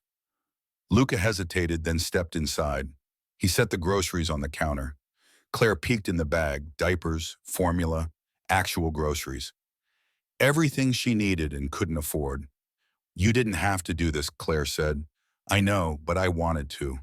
Ruby fussed. Claire bounced her, tried to calm her, but Ruby kept crying that high-pitched newborn cry that grated on nerves and broke hearts. "Can I?" Luca asked, holding out his arms. Claire hesitated. She barely knew this man, but something in his expression, that sadness, that loss, made her trust him. She handed Ruby over. Luca took her gently, cradled her against his chest, started swaying in a natural rhythm that spoke of experience, of muscle memory. Ruby quieted almost immediately, settling against him like she belonged there. "You're good at that," Claire observed. "I used to be." That sadness again, threading through his words. They stood in awkward silence, Luca swaying with Ruby, Claire watching, the apartment feeling smaller with him in it, but also safer somehow. "I have a proposition," Luca said finally. "Okay." "I have property, about 20 acres outside the city, main house and a guest house. The guest house is empty, has been for 2 years. He paused. "You could stay there, you and Ruby, until you get on your feet." "I can't accept that." "Why not?" "Because I don't know you, because it's too much." It's not charity, Luca said, his voice carrying quiet conviction. It's offering. I don't see the difference. Luca looked at her, really looked at her, his dark eyes serious. You have a newborn. You have no money. You're living on your friend's couch. Pride is expensive. You can't afford it right now. The words stung because they were true. Claire's jaw tightened. And what do you get out of this? She asked. Nobody helps for nothing. There's always something. Peace, Luca said quietly. Maybe forgiveness. The way he said it, cryptic and heavy, suggested depths Claire didn't understand yet. Ruby started fussing again. Luca handed her back carefully, and Claire took her, felt the weight of her daughter, the responsibility, the impossible task of keeping her safe and fed and warm. Let me think about it, Claire said. Of course. Luca pulled a card from his pocket, just a phone number written in pen on the back of a gas station receipt. Call me when you decide. He left, and the apartment felt empty without him. Too empty. Claire looked at the groceries he'd brought, at the card with his number, at Ruby who needed so much and deserved so much. Pride was expensive. Luca was right about that. That evening when Beth came home from work, she saw the groceries and asked where they came from. Claire explained. Beth listened, then sat down heavily on the couch. You should take his offer, Beth said. You don't think it's weird, a stranger offering free housing? Maybe, but what choice do you have? Beth's voice was gentle but honest. I love you, Claire. You know I do. But this apartment is too small for 3 people. I'm working doubles just to cover expenses. You need somewhere stable for Ruby. I know, Claire whispered. I know, and I'm so sorry for... Don't apologize. Just take the offer. At least check it out. If it feels wrong, you leave. But you have to do something. Claire nodded. Beth was right. Beth was always right. She called Luca that night after Ruby was asleep, after Beth had gone to bed. She called and he answered on the first ring, like he'd been waiting. I'll come see the place, Claire said. No promises, just to look. That's all I'm asking. They made plans. Tomorrow. Beth's day off. She'd drive Claire and Ruby out there, just in case, just to be safe. That night, Claire couldn't sleep. She lay on Beth's couch, staring at the ceiling, thinking about trust and risk and the fact that Luca had already saved her life once. Maybe he was genuine. Maybe good people still existed in a world that seemed determined to prove otherwise. Maybe accepting help wasn't weakness. Or maybe she was being naive. Maybe this would end badly. Maybe she'd regret it. But regret was better than freezing, better than homelessness, better than watching Ruby suffer because Claire was too proud to let people help. Ruby stirred in her bassinet, made small sounds, not crying, just existing, being a baby, being perfect. Okay, Claire whispered to her daughter. We'll try. We'll take the chance, for you, because you deserve better than a fold-out couch, better than instability, better than a mother too proud to accept help when it's offered. She closed her eyes, tried to sleep, dreamed of snow and storms and headlights cutting through darkness, dreamed of Luca's steady hands taking Ruby, taking control, taking care. Maybe this would work. Maybe it wouldn't. But at least it was something. At least it was forward motion. At least it was hope, however fragile, however uncertain. And hope, Claire was learning, was sometimes the only thing that kept you alive when everything else tried to kill you. The guest house was beautiful. Claire hadn't expected that. She'd expected, what, a shack? Something run down and barely habitable? Something that matched her mental image of what a truck driver could afford? But this was gorgeous. Wood siding painted pale blue. A small porch with 2 rocking chairs that looked hand-carved. 2 bedrooms, a full kitchen with appliances that actually worked. A bathroom with a tub deep enough to actually bathe in. Everything clean and maintained and loved. Like someone had cared for this place even while it sat empty. This is too much, Claire said, standing in the living room while Beth explored the bedrooms with Ruby in her arms. Luca stood in the doorway, hands in the pockets of his dark coat. It's just sitting here. Might as well be used. But why? Why help me? He was quiet for a long moment, looking out the window at the main house visible through trees. Larger than the guest house, Same pale blue siding, same careful maintenance. The property stretched in all directions, 20 acres of privacy, of isolation, of space to breathe. My wife died 3 years ago, Luca said finally, his voice low. Complications during childbirth. The baby too. Both of them gone in a day. Claire felt her chest tighten. Luca, I'm so sorry. When I found you that night, you and Ruby, he paused, choosing the words carefully. It felt like a second chance to do something right. You couldn't have saved them. That wasn't your fault. My head knows that. He tapped his temple. My heart doesn't. Claire understood then, the sadness she'd seen in his eyes, the way he'd held Ruby with such practiced gentleness, the reason he lived alone in 20 acres of isolation, driving trucks for penance rather than profit. So that's why, she said softly, you're trying to heal yourself by helping me. Luca looked at her directly. If that's something you can live with, then yes. Claire thought about it, thought about the wife he'd lost, the baby that never got to take a breath, thought about Luca carrying that grief for 3 years, driving endless miles trying to outrun it, thought about how finding her and Ruby must have felt, like the universe offering a chance at redemption, at making peace with what couldn't be changed. Okay, Claire said, we'll stay for a while, until I figure things out. Stay as long as you need. Beth appeared from the bedroom, smiling. This place is perfect. The nursery has everything, crib, changing table, even a rocking chair. It's like someone prepared it for you. Luca had prepared it. Claire could see that now. He'd stocked the house, furnished it, made it ready for them, probably working on it since the hospital, probably needing to do something with his hands and his grief. That afternoon, Beth helped move the few things Claire had. Clothes, diapers, the bassinet from the hospital. It took one trip, everything she owned fitting in Beth's back seat. That truth hurt more than Claire wanted to admit. That night in the guest house, Claire put Ruby to bed in the nursery, then walked through the space touching walls, opening cabinets, making sure it was real. She ended up in the kitchen, found everything she needed. Pots, pans, dishes, silverware. Like Luca had anticipated her needs before she even knew what they were.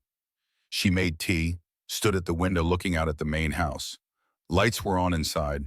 She could see Luca moving around, a shadow behind curtains, alone in that big house with his memories and his grief. What was his story? Who was his wife? What had her name been? How had he survived, losing both wife and child in one day? Claire wanted to know, but also didn't. Some pain was too private to share, too personal to ask about. Ruby cried from the nursery. Claire went to her, picked her up, changed her, fed her. The routine was becoming natural now, less panic, more confidence. She was learning to be a mother through trial and error, through exhaustion and love and the stubborn refusal to let Ruby feel her fear. We're okay, Claire whispered to her daughter. This is okay. We're safe here. Days turned into weeks. Claire settled into a rhythm. Wake with Ruby, feed her, change her, play with her, nap when Ruby napped, do it all again. The simple routines of new motherhood, made easier by having space, having resources, having a place that felt like safety rather than temporary refuge. Luca kept his distance. He'd leave groceries on the porch, fresh produce and meat, and everything she needed. He'd wave if he saw her outside. But he didn't intrude, didn't hover, gave her space to breathe and heal and figure out her next steps. Sometimes Claire would see him working, fixing the fence, splitting wood, driving his truck in and out. Always busy, always moving. Like if he stopped, grief would catch up. One afternoon, a car pulled up to the main house. Expensive car, black and gleaming, the kind that cost more than most people made in a year. A man got out, younger than Luca, but with similar features. Brother, maybe. Claire watched from her window as Luca greeted him. They talked. The younger man looked toward the guest house, pointed. Luca shook his head, said something. The younger man laughed, not a kind laugh, a skeptical one. They went inside the main house. An hour later, the man left. Luca came to the guest house afterward, knocked. Claire answered with Ruby on her hip. That was my brother, Marcus, Luca said without preamble. He stopped by. I wanted to explain before you heard something. Okay, Claire said carefully. He thinks it's odd, me letting you stay here. He doesn't understand. And what did you tell him? That it's none of his business. Luca's expression was unreadable. He means well, he just worries. About people taking advantage? Something like that. They stood in awkward silence. Luca looked like he wanted to say more but didn't know how. Your brother, Claire said, is he like you? Luca understood the real question. He's still in the business, the family business. I walked away. He thinks I made a mistake. The business, not a business, the business. The way he said it suggested something specific, something he didn't want to explain in detail. Well, thank you for telling me, Claire said, and thank you for defending me to him. Luca nodded, then looked at Ruby, smiled faintly. She's getting bigger. 6 weeks old tomorrow. How are you doing, really? Claire considered lying, saying fine, but something about Luca invited honesty. I'm scared, she admitted. The divorce is taking forever. Derek hired expensive lawyers. Mine is court-appointed and overwhelmed. The debt? I'll be paying it off for years. And Derek's claiming trauma, saying he can't work because of stress from the charges. Luca's jaw tightened. That's garbage. Well, the system moves slowly, and Derek's mother hired him the best representation money can buy. Vivian. Luca said the name like it tasted bad. You know her? I know of her. She's the kind of pawn who thinks money solves everything.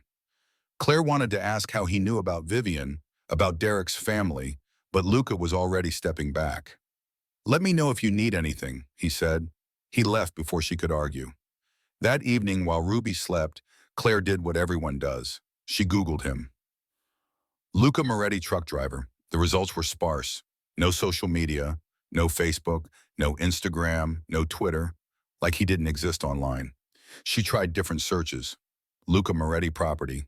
Still nothing except public records, property taxes, vehicle registration.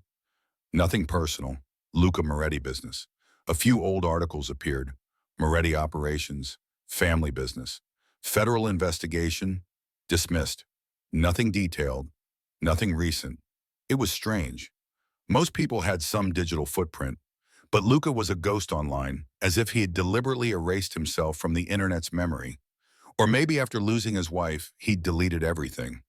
Maybe the internet reminded him too much of the life he'd lost. Claire gave up, closed her laptop. Maybe he was just private.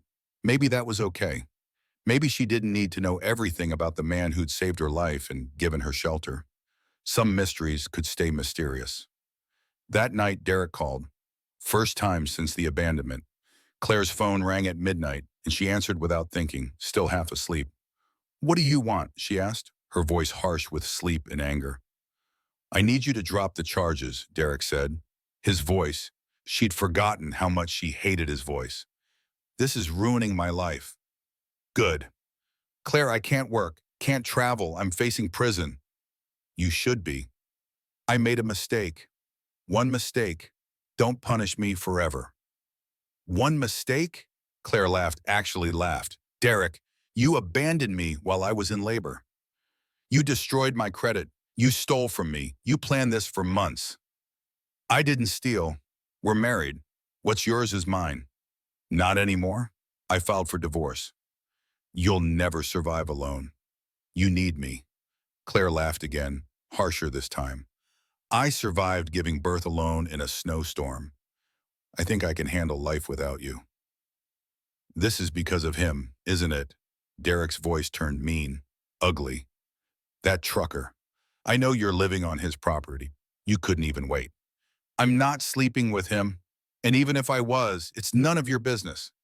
It is my business. You're still my wife. On paper only, and not for long. Silence on the line. Then Derek's voice dropped lower, nastier. You think you're so strong now, so independent, but you're nothing. You'll always be nothing. And that baby, that mistake, she'll grow up knowing her mother destroyed her father. Claire's hands shook.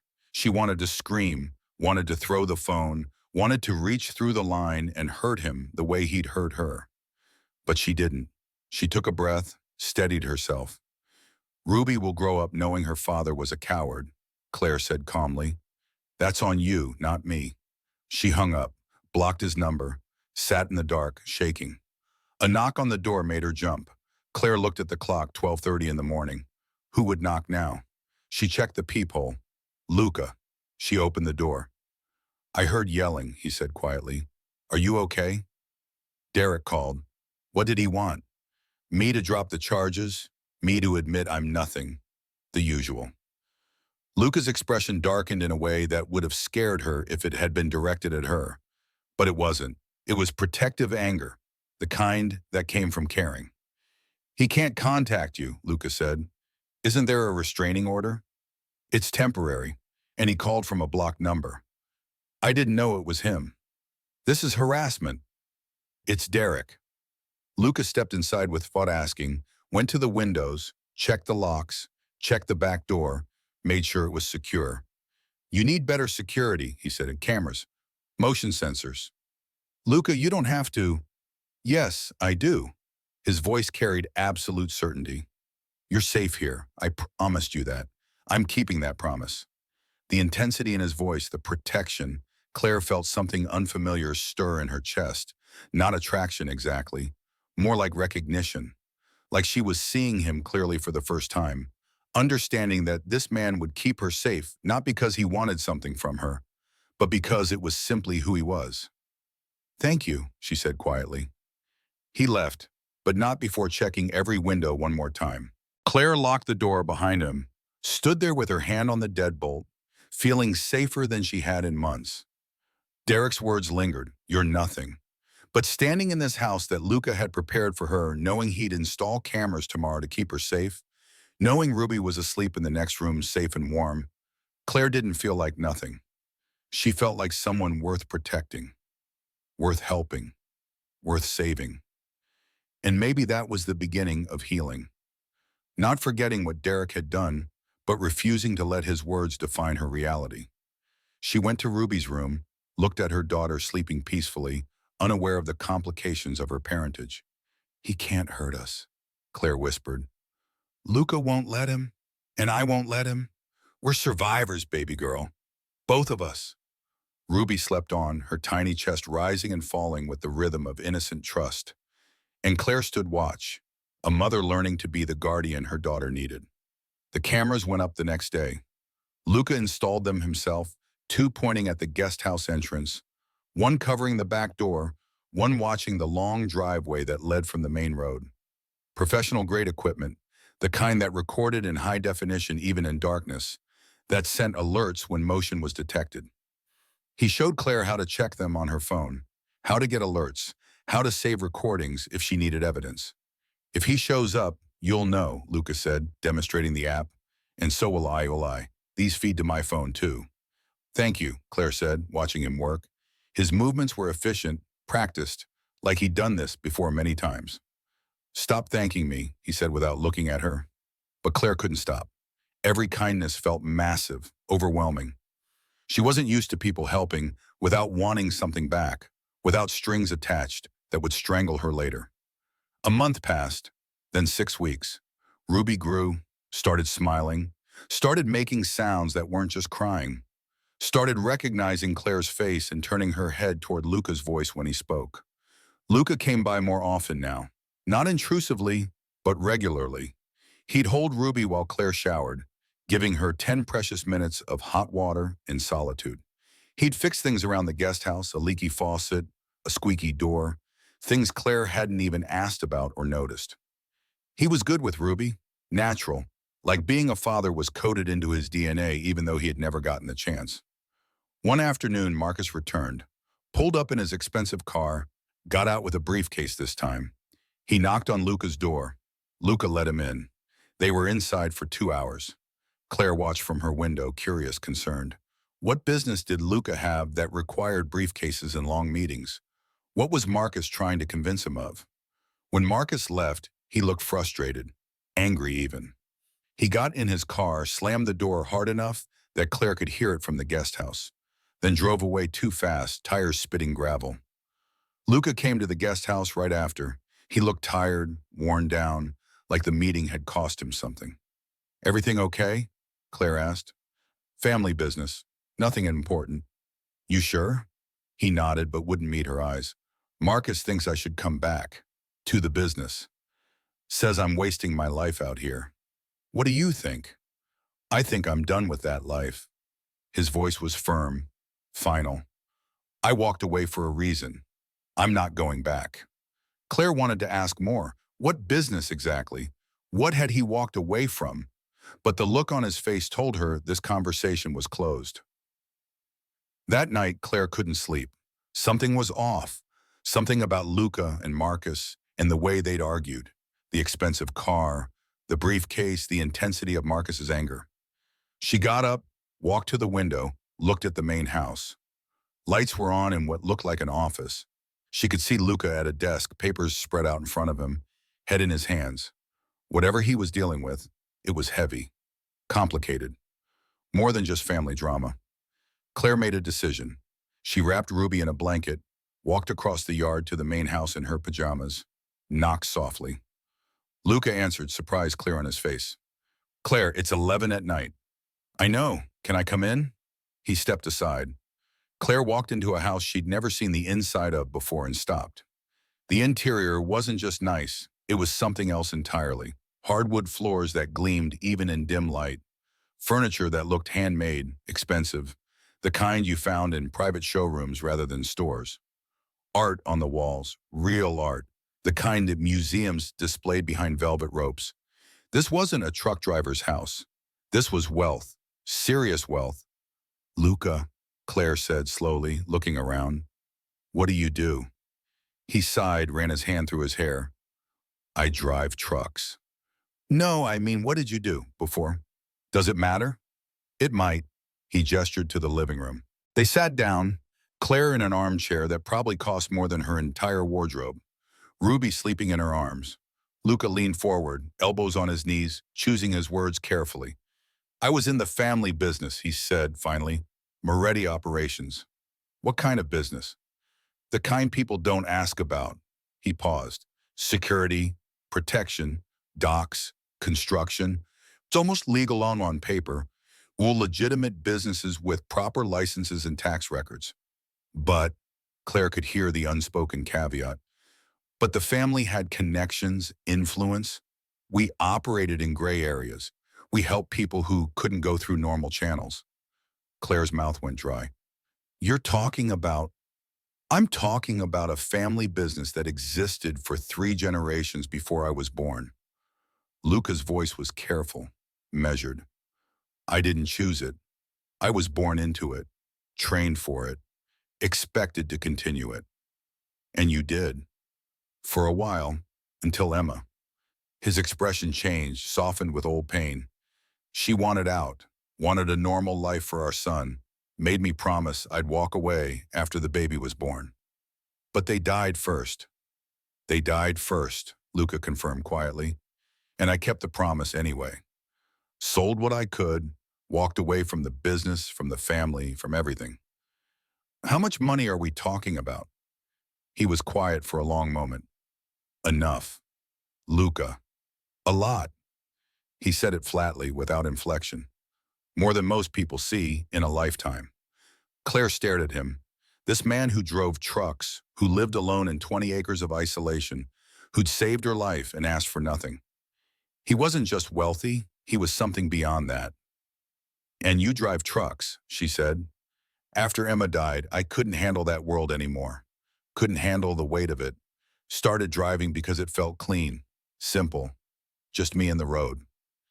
Claire looked around the house again with new understanding. The expensive furniture, the art, the 20 acres. This wasn't just a house, it was a fortress built with money and power most people couldn't imagine. Why didn't you tell me? She asked. Would you have accepted help if you knew? No, Claire admitted immediately. I would have assumed you wanted something, would have run.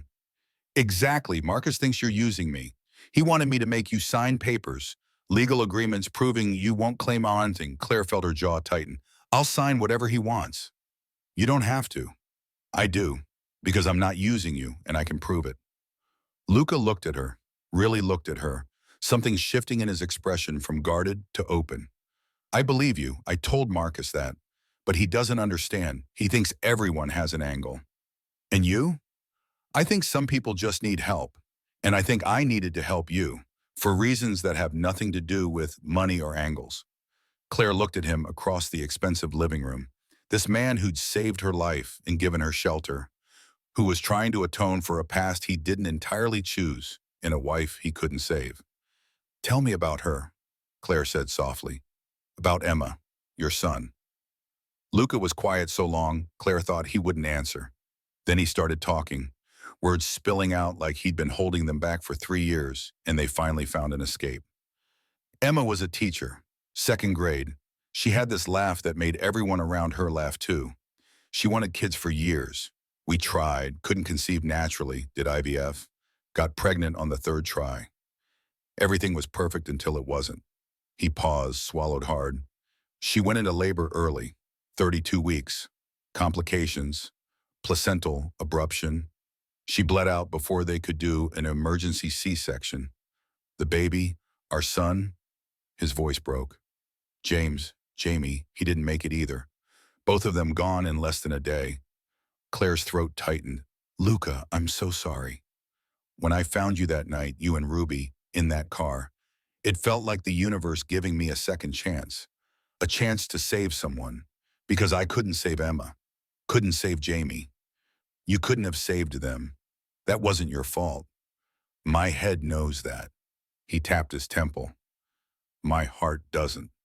They sat in silence for a moment, two people carrying grief too heavy for words. Then Claire did something she'd never done before. She stood up, still holding Ruby, crossed to where Luca sat, and hugged him. Just wrapped one arm around him while cradling her daughter with the other. He hugged back, tight, like she was keeping him from falling apart. Like he'd been waiting 3 years for someone to tell him it was okay to still hurt, okay to still grieve, okay to still be broken. They stayed like that for a long time. Two broken people holding each other up. Not romantic, human, just connection, just understanding, just not being alone with their pain for once. When they finally pulled apart, Luca wiped his face, laughed awkwardly. Sorry, that was too much. It wasn't too much. It was honest. He looked at her differently now. Not like a charity case, not like a rescue project, like something more. A car pulled into the driveway. Fast, loud, aggressive. The motion sensor lights came on. Claire looked out the window and felt her blood turn to ice. Derek's car. Derek's face in the driver's seat, illuminated by lights. Derek storming toward the main house like he owned it. He's here, Claire whispered. Luca stood immediately, put himself between Claire and the door. Call the police. Claire grabbed her phone, dialed 911 with shaking fingers, told them what was happening. Derek, restraining order violation. Her address. They said officers were on the way. Derek pounded on the door. Claire, I know you're in there. Luca opened the door, stepped outside, pulled it closed behind him. Claire watched through the window, holding Ruby tight, her heart hammering. Leave, Luca said. His voice was calm but carried absolute authority. Who the hell are you? Derek demanded. The person telling you to leave. Derek tried to push past. Luca didn't move, just stood there, solid, immovable. You're trespassing, Luca continued in that same calm tone. The police are coming. You should go. This is your fault. You stole my wife. I found your wife freezing to death because you abandoned her. I didn't steal anything. You threw her away. Derek lunged, threw a punch. Luca moved with practiced efficiency. Caught Derek's fist mid-swing, twisted, put him on his knees with one smooth motion that looked easy, effortless. Don't, Luca said quietly. Just that one word, heavy with promise. Derek yelped, tried to pull away. Luca held him there for 3 seconds, making his point, then released him. Derek scrambled back, clutching his wrist, looking between Luca and the house with wild eyes. You think you're so special, Derek spat. But she's using you. She'll take everything. I don't have anything she wants, Luca replied. Sirens in the distance, getting closer. Derek heard them too. Panic flickered across his face. He backed toward his car. This isn't over. Yes, it is, Luca said with absolute finality. Police cars pulled into the driveway, two of them, lights flashing. Officers got out, approached Derek, asked for ID. When they ran it, they found the restraining order, the charges, the warrant. They put Derek in handcuffs. He protested, threatened, demanded his lawyer. The officers didn't care. They put him in the back of the cruiser and drove away. Just like that. Over. Luca came back inside. Claire was shaking, holding Ruby too tight, trying not to fall apart now that immediate danger had passed. He's gone, Luca said gently. He won't be back. How do you know? Because now he knows what you have. Protection. Me. He paused. He's a coward. Cowards don't fight when they're outmatched. Claire believed him. For the first time in months, she felt truly safe. Not just physically, but emotionally. Because Luca had stood up for her, had protected her, without asking anything in return. You said you knew how to handle things, Claire said, remembering how easily he'd disarmed Derek. Different life, different skills. Luca's expression was carefully neutral. Some things you don't forget. She wanted to ask more. What kind of family business taught you to disarm someone with one move? What kind of life required those skills? But the answer was obvious. The Moretti family business. The kind with connections and influence. Thank you, Claire said. You're welcome. Ruby woke up, started fussing. Claire rocked her, but she kept crying. Luca watched them with that look again, longing mixed with sadness. Do you want to hold her? Claire asked. Luca hesitated, then nodded. Claire handed Ruby over carefully. He took her like she was made of glass, cradled her against his chest. Ruby settled immediately. You're good with her, Claire said. I had practice, before. The pain in his voice was raw, fresh. Tell me about your son. What were you going to call him? James, Jamie.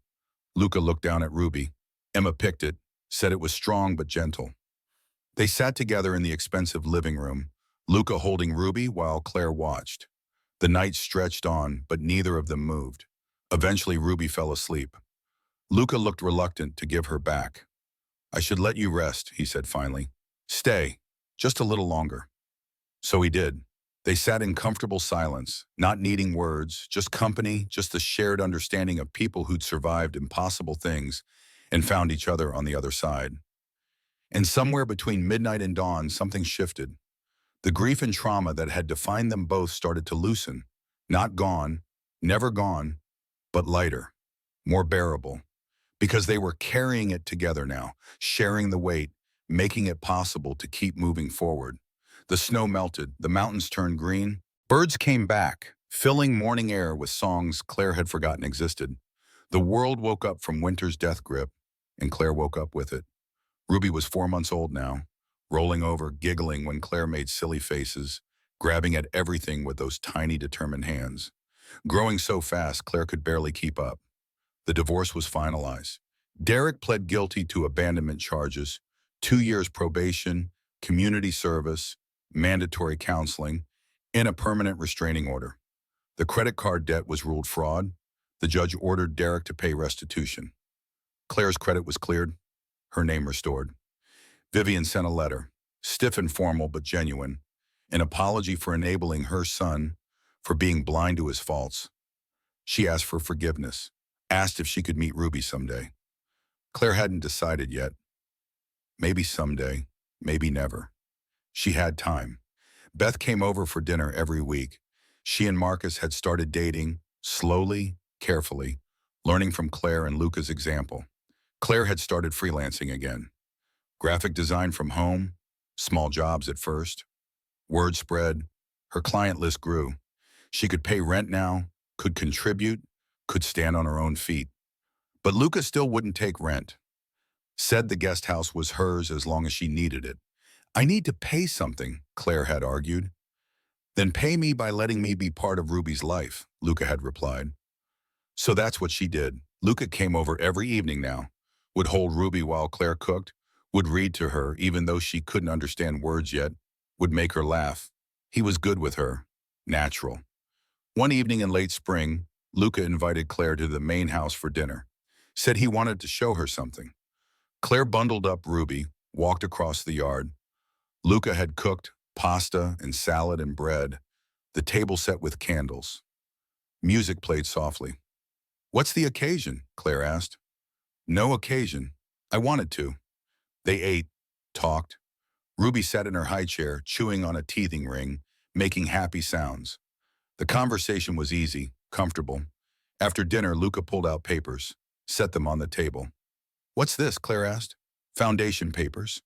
I'm starting a nonprofit for mothers in crisis, emergency housing, legal aid, financial assistance, everything you needed and couldn't find." Claire's eyes filled with tears as she read the mission statement, the programs, the funding. "Luca, I can't. I want you to run it," he said. "Be the director. You know what women need. You've lived it."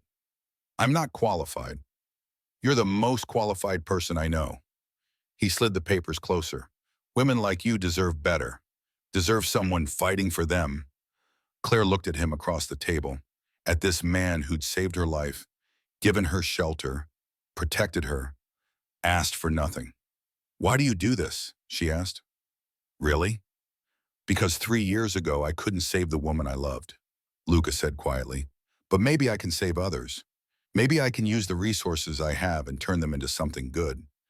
It wasn't meaningless. Emma created you. She did. And now I'm trying to honor that." He paused. "Will you help me?" Claire wiped her eyes, nodded. "Yes, I'll help you." They looked at each other across the table. The candles flickered. The music played softly. Ruby babbled happy sounds. Something had been building between them for months, unspoken but undeniable. "I'm not ready for a relationship," Claire said softly. "I know," Lucia replied. "Derek destroyed my ability to trust." "I know that too. But I think maybe someday, if you're willing to wait." Lucas smiled, that rare, beautiful smile. "I've been waiting 3 years to feel alive again. I can wait as long as you need." He reached across the table, took her hand, just held it. No pressure, no expectations, just connection. "Thank you," Claire said, "for everything, for saving us." "You saved yourself," Lucas said firmly. "I just drove the truck." Ruby threw her teething ring. It bounced off the table. Claire and Luca both laughed, and the moment broke. They cleaned up together. Luca insisted Claire leave the dishes. Claire carried Ruby back to the guest house, put her to bed, then stood at the window looking at the main house, at the lights inside, at Luca's shadow moving around, at this life she'd somehow built from wreckage. She thought about Derek, about the gold and the pain, and the fear, about giving birth alone, about thinking she wouldn't survive. But she had survived. She'd done more than survive. She'd built a new life, found real friends, discovered strength she didn't know she had. Derek's abandonment had felt like the end, like death. But it was actually the beginning, the emergency that forced her to save herself. The prison door had been unlocked all along. She just needed Ruby to show her where the key was. And Luca had simply reminded her that doors open from both sides, that help can come without strings. Claire's phone buzzed. A text from Beth. "How's dinner with your not boyfriend?" Claire smiled, typed back. "Good, really good. You falling for him?" "Maybe." Slowly. "Good. He's one of the good ones." He was. Luca was proof that good men existed, that not everyone lied, that help could come freely. Another text, this time from Luca. "Thank you for dinner and for letting me be part of your lives," Claire replied. "Thank you for giving us a home. It's your home now, for as long as you want it." She looked around the guest house, at the furniture she'd arranged, at Ruby's toys, at the pictures on the walls. Beth holding Ruby, Ruby's first smile, a candid shot of Luca making Ruby laugh. This was home, not the apartment she'd shared with Derek, not Beth's couch. Here, this place, these people. The seasons had changed, winter to spring, death to rebirth, and Claire had changed with them. She heard footsteps outside. Luca was walking the property line, his nightly routine, making sure everything was secure. He caught her watching, waved. She waved back. Tomorrow she'd start planning the foundation, would figure out programs and budgets, would turn her trauma into purpose. But tonight she'd just be grateful. Grateful for survival, for Ruby, for unexpected kindness from a stranger who became family. The snow had melted, spring had come, and Claire Bennett was finally, truly, completely warm. Claire stood at the front of the conference room. 20 women looked back at her, all mothers, all in crisis, all searching for hope. "My name is Claire Bennett," she said, her voice steady, "and I gave birth alone in a car during a blizzard." She told her story: the abandonment, the cold, the fear, the survival, the rescue. Every woman in the room leaned forward, recognizing themselves in her words. "You're not alone," Claire said when she finished, "and you're stronger than you know." This foundation exists because someone believed that. Someone helped me when I had nothing. Now we help you. After the speech, women came up to her, shook her hand, cried, thanked her, told their own stories.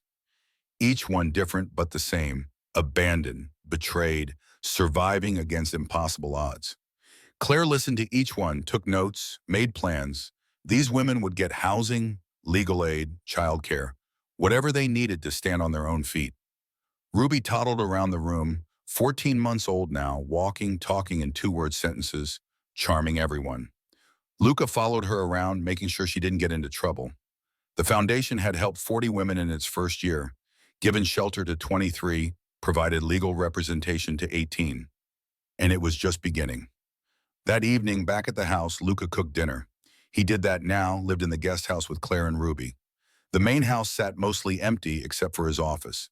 They'd gotten together officially 6 months ago. Slow and careful, building trust brick by brick. "Ruby called me Dada today," Luca said over dinner, his voice catching. "She did?" Claire looked up. "At the grocery store. Someone asked if I was her father. She said Dada." His expression was complicated, joy mixed with grief. "Is that okay?" Claire asked carefully. "I can correct her if it bothers you." "It doesn't bother me." Luca's eyes were bright. "It honors me." They were getting married in the fall. Small ceremony, just Beth and Marcus and a few close friends. Not because Claire needed marriage, but because she wanted it. Wanted to choose Luca, wanted to build a family intentionally. Derek was in California somewhere, working construction, paying restitution. Vivian had disowned him. She saw Ruby twice a year now, supervised visits that were improving slowly. Beth had started dating Marcus seriously. They were taking it slow too. Life was good. Not perfect. Ruby still woke up at night sometimes. The foundation had growing pains. Claire still had nightmares about the snow. But she was alive. Ruby was thriving. Luca was home. That's what he was. Home. Not the place, the person. The man who'd stopped when everyone else drove past. That night after Ruby was asleep, Claire and Luca sat on the porch. Spring air, cricket sounds, stars overhead. "Do you ever regret it?" Claire asked. "Stopping that night?" "Never." Luca's voice was firm. "Not even when things are hard." She laughed, leaned against him, felt his arm around her shoulders. Felt safe. Felt loved. Felt like she'd finally figured out what home meant. "The hardest part wasn't admitting Derek was wrong," Claire said quietly. "It was forgiving myself for staying." "You stayed because you were loyal. That's not a flaw." "It almost killed me. But it didn't. You survived. You're here." He pulled her closer. "That's what matters." The prison door had been unlocked all along. Derek hadn't trapped her. She'd been her own warden. But Ruby had been the key. The emergency that forced her to find the door, to walk through it, to build a new life on the other side. And Luca had simply reminded her that doors open from both sides, that help exists if you're willing to accept it. The snow had melted a year ago, but Claire was just now realizing what that meant. Winter was over. Spring had come, and she was finally warm enough to notice. "I love you," she said. "I love you too," Luca replied. Simple words. But they meant everything, because this time Claire had chosen wisely, had chosen a partner instead of a prison, had chosen truth instead of lies. Ruby called out from her room, not crying, just making sounds. "I'll go," Luca said, standing. He went inside. Claire heard him talking softly to Ruby, heard Ruby's giggles. Father and daughter, even if not by blood, by choice, by love. Claire looked at the guest house, at the lights inside, at the life she'd built from nothing. She finally understood that the prison door had been unlocked all along. She'd been her own warden, yes, but she'd also been her own liberator. The key had been inside her the whole time. Ruby had just helped her remember where she'd put it. Derek had tried to destroy her, had left her to had stolen her money, had done everything possible to break her. But he'd failed, because Claire Bennett was stronger than anyone, including herself, had ever given her credit for. She'd survived the impossible. She'd given birth alone. She'd built a foundation that was changing lives. She'd found love that didn't hurt, that didn't demand, that simply existed as a steady presence saying, I'm here, I'm staying, you're worth it. The spring air was warm. The stars were bright. Inside the house, Luca was putting Ruby back to sleep, humming some lullaby. And Claire sat on the porch watching the night, feeling grateful for every impossible thing that had led her here. To this moment, this life, this home. The snow had melted, spring was here, and Claire Bennett was finally completely radiantly warm.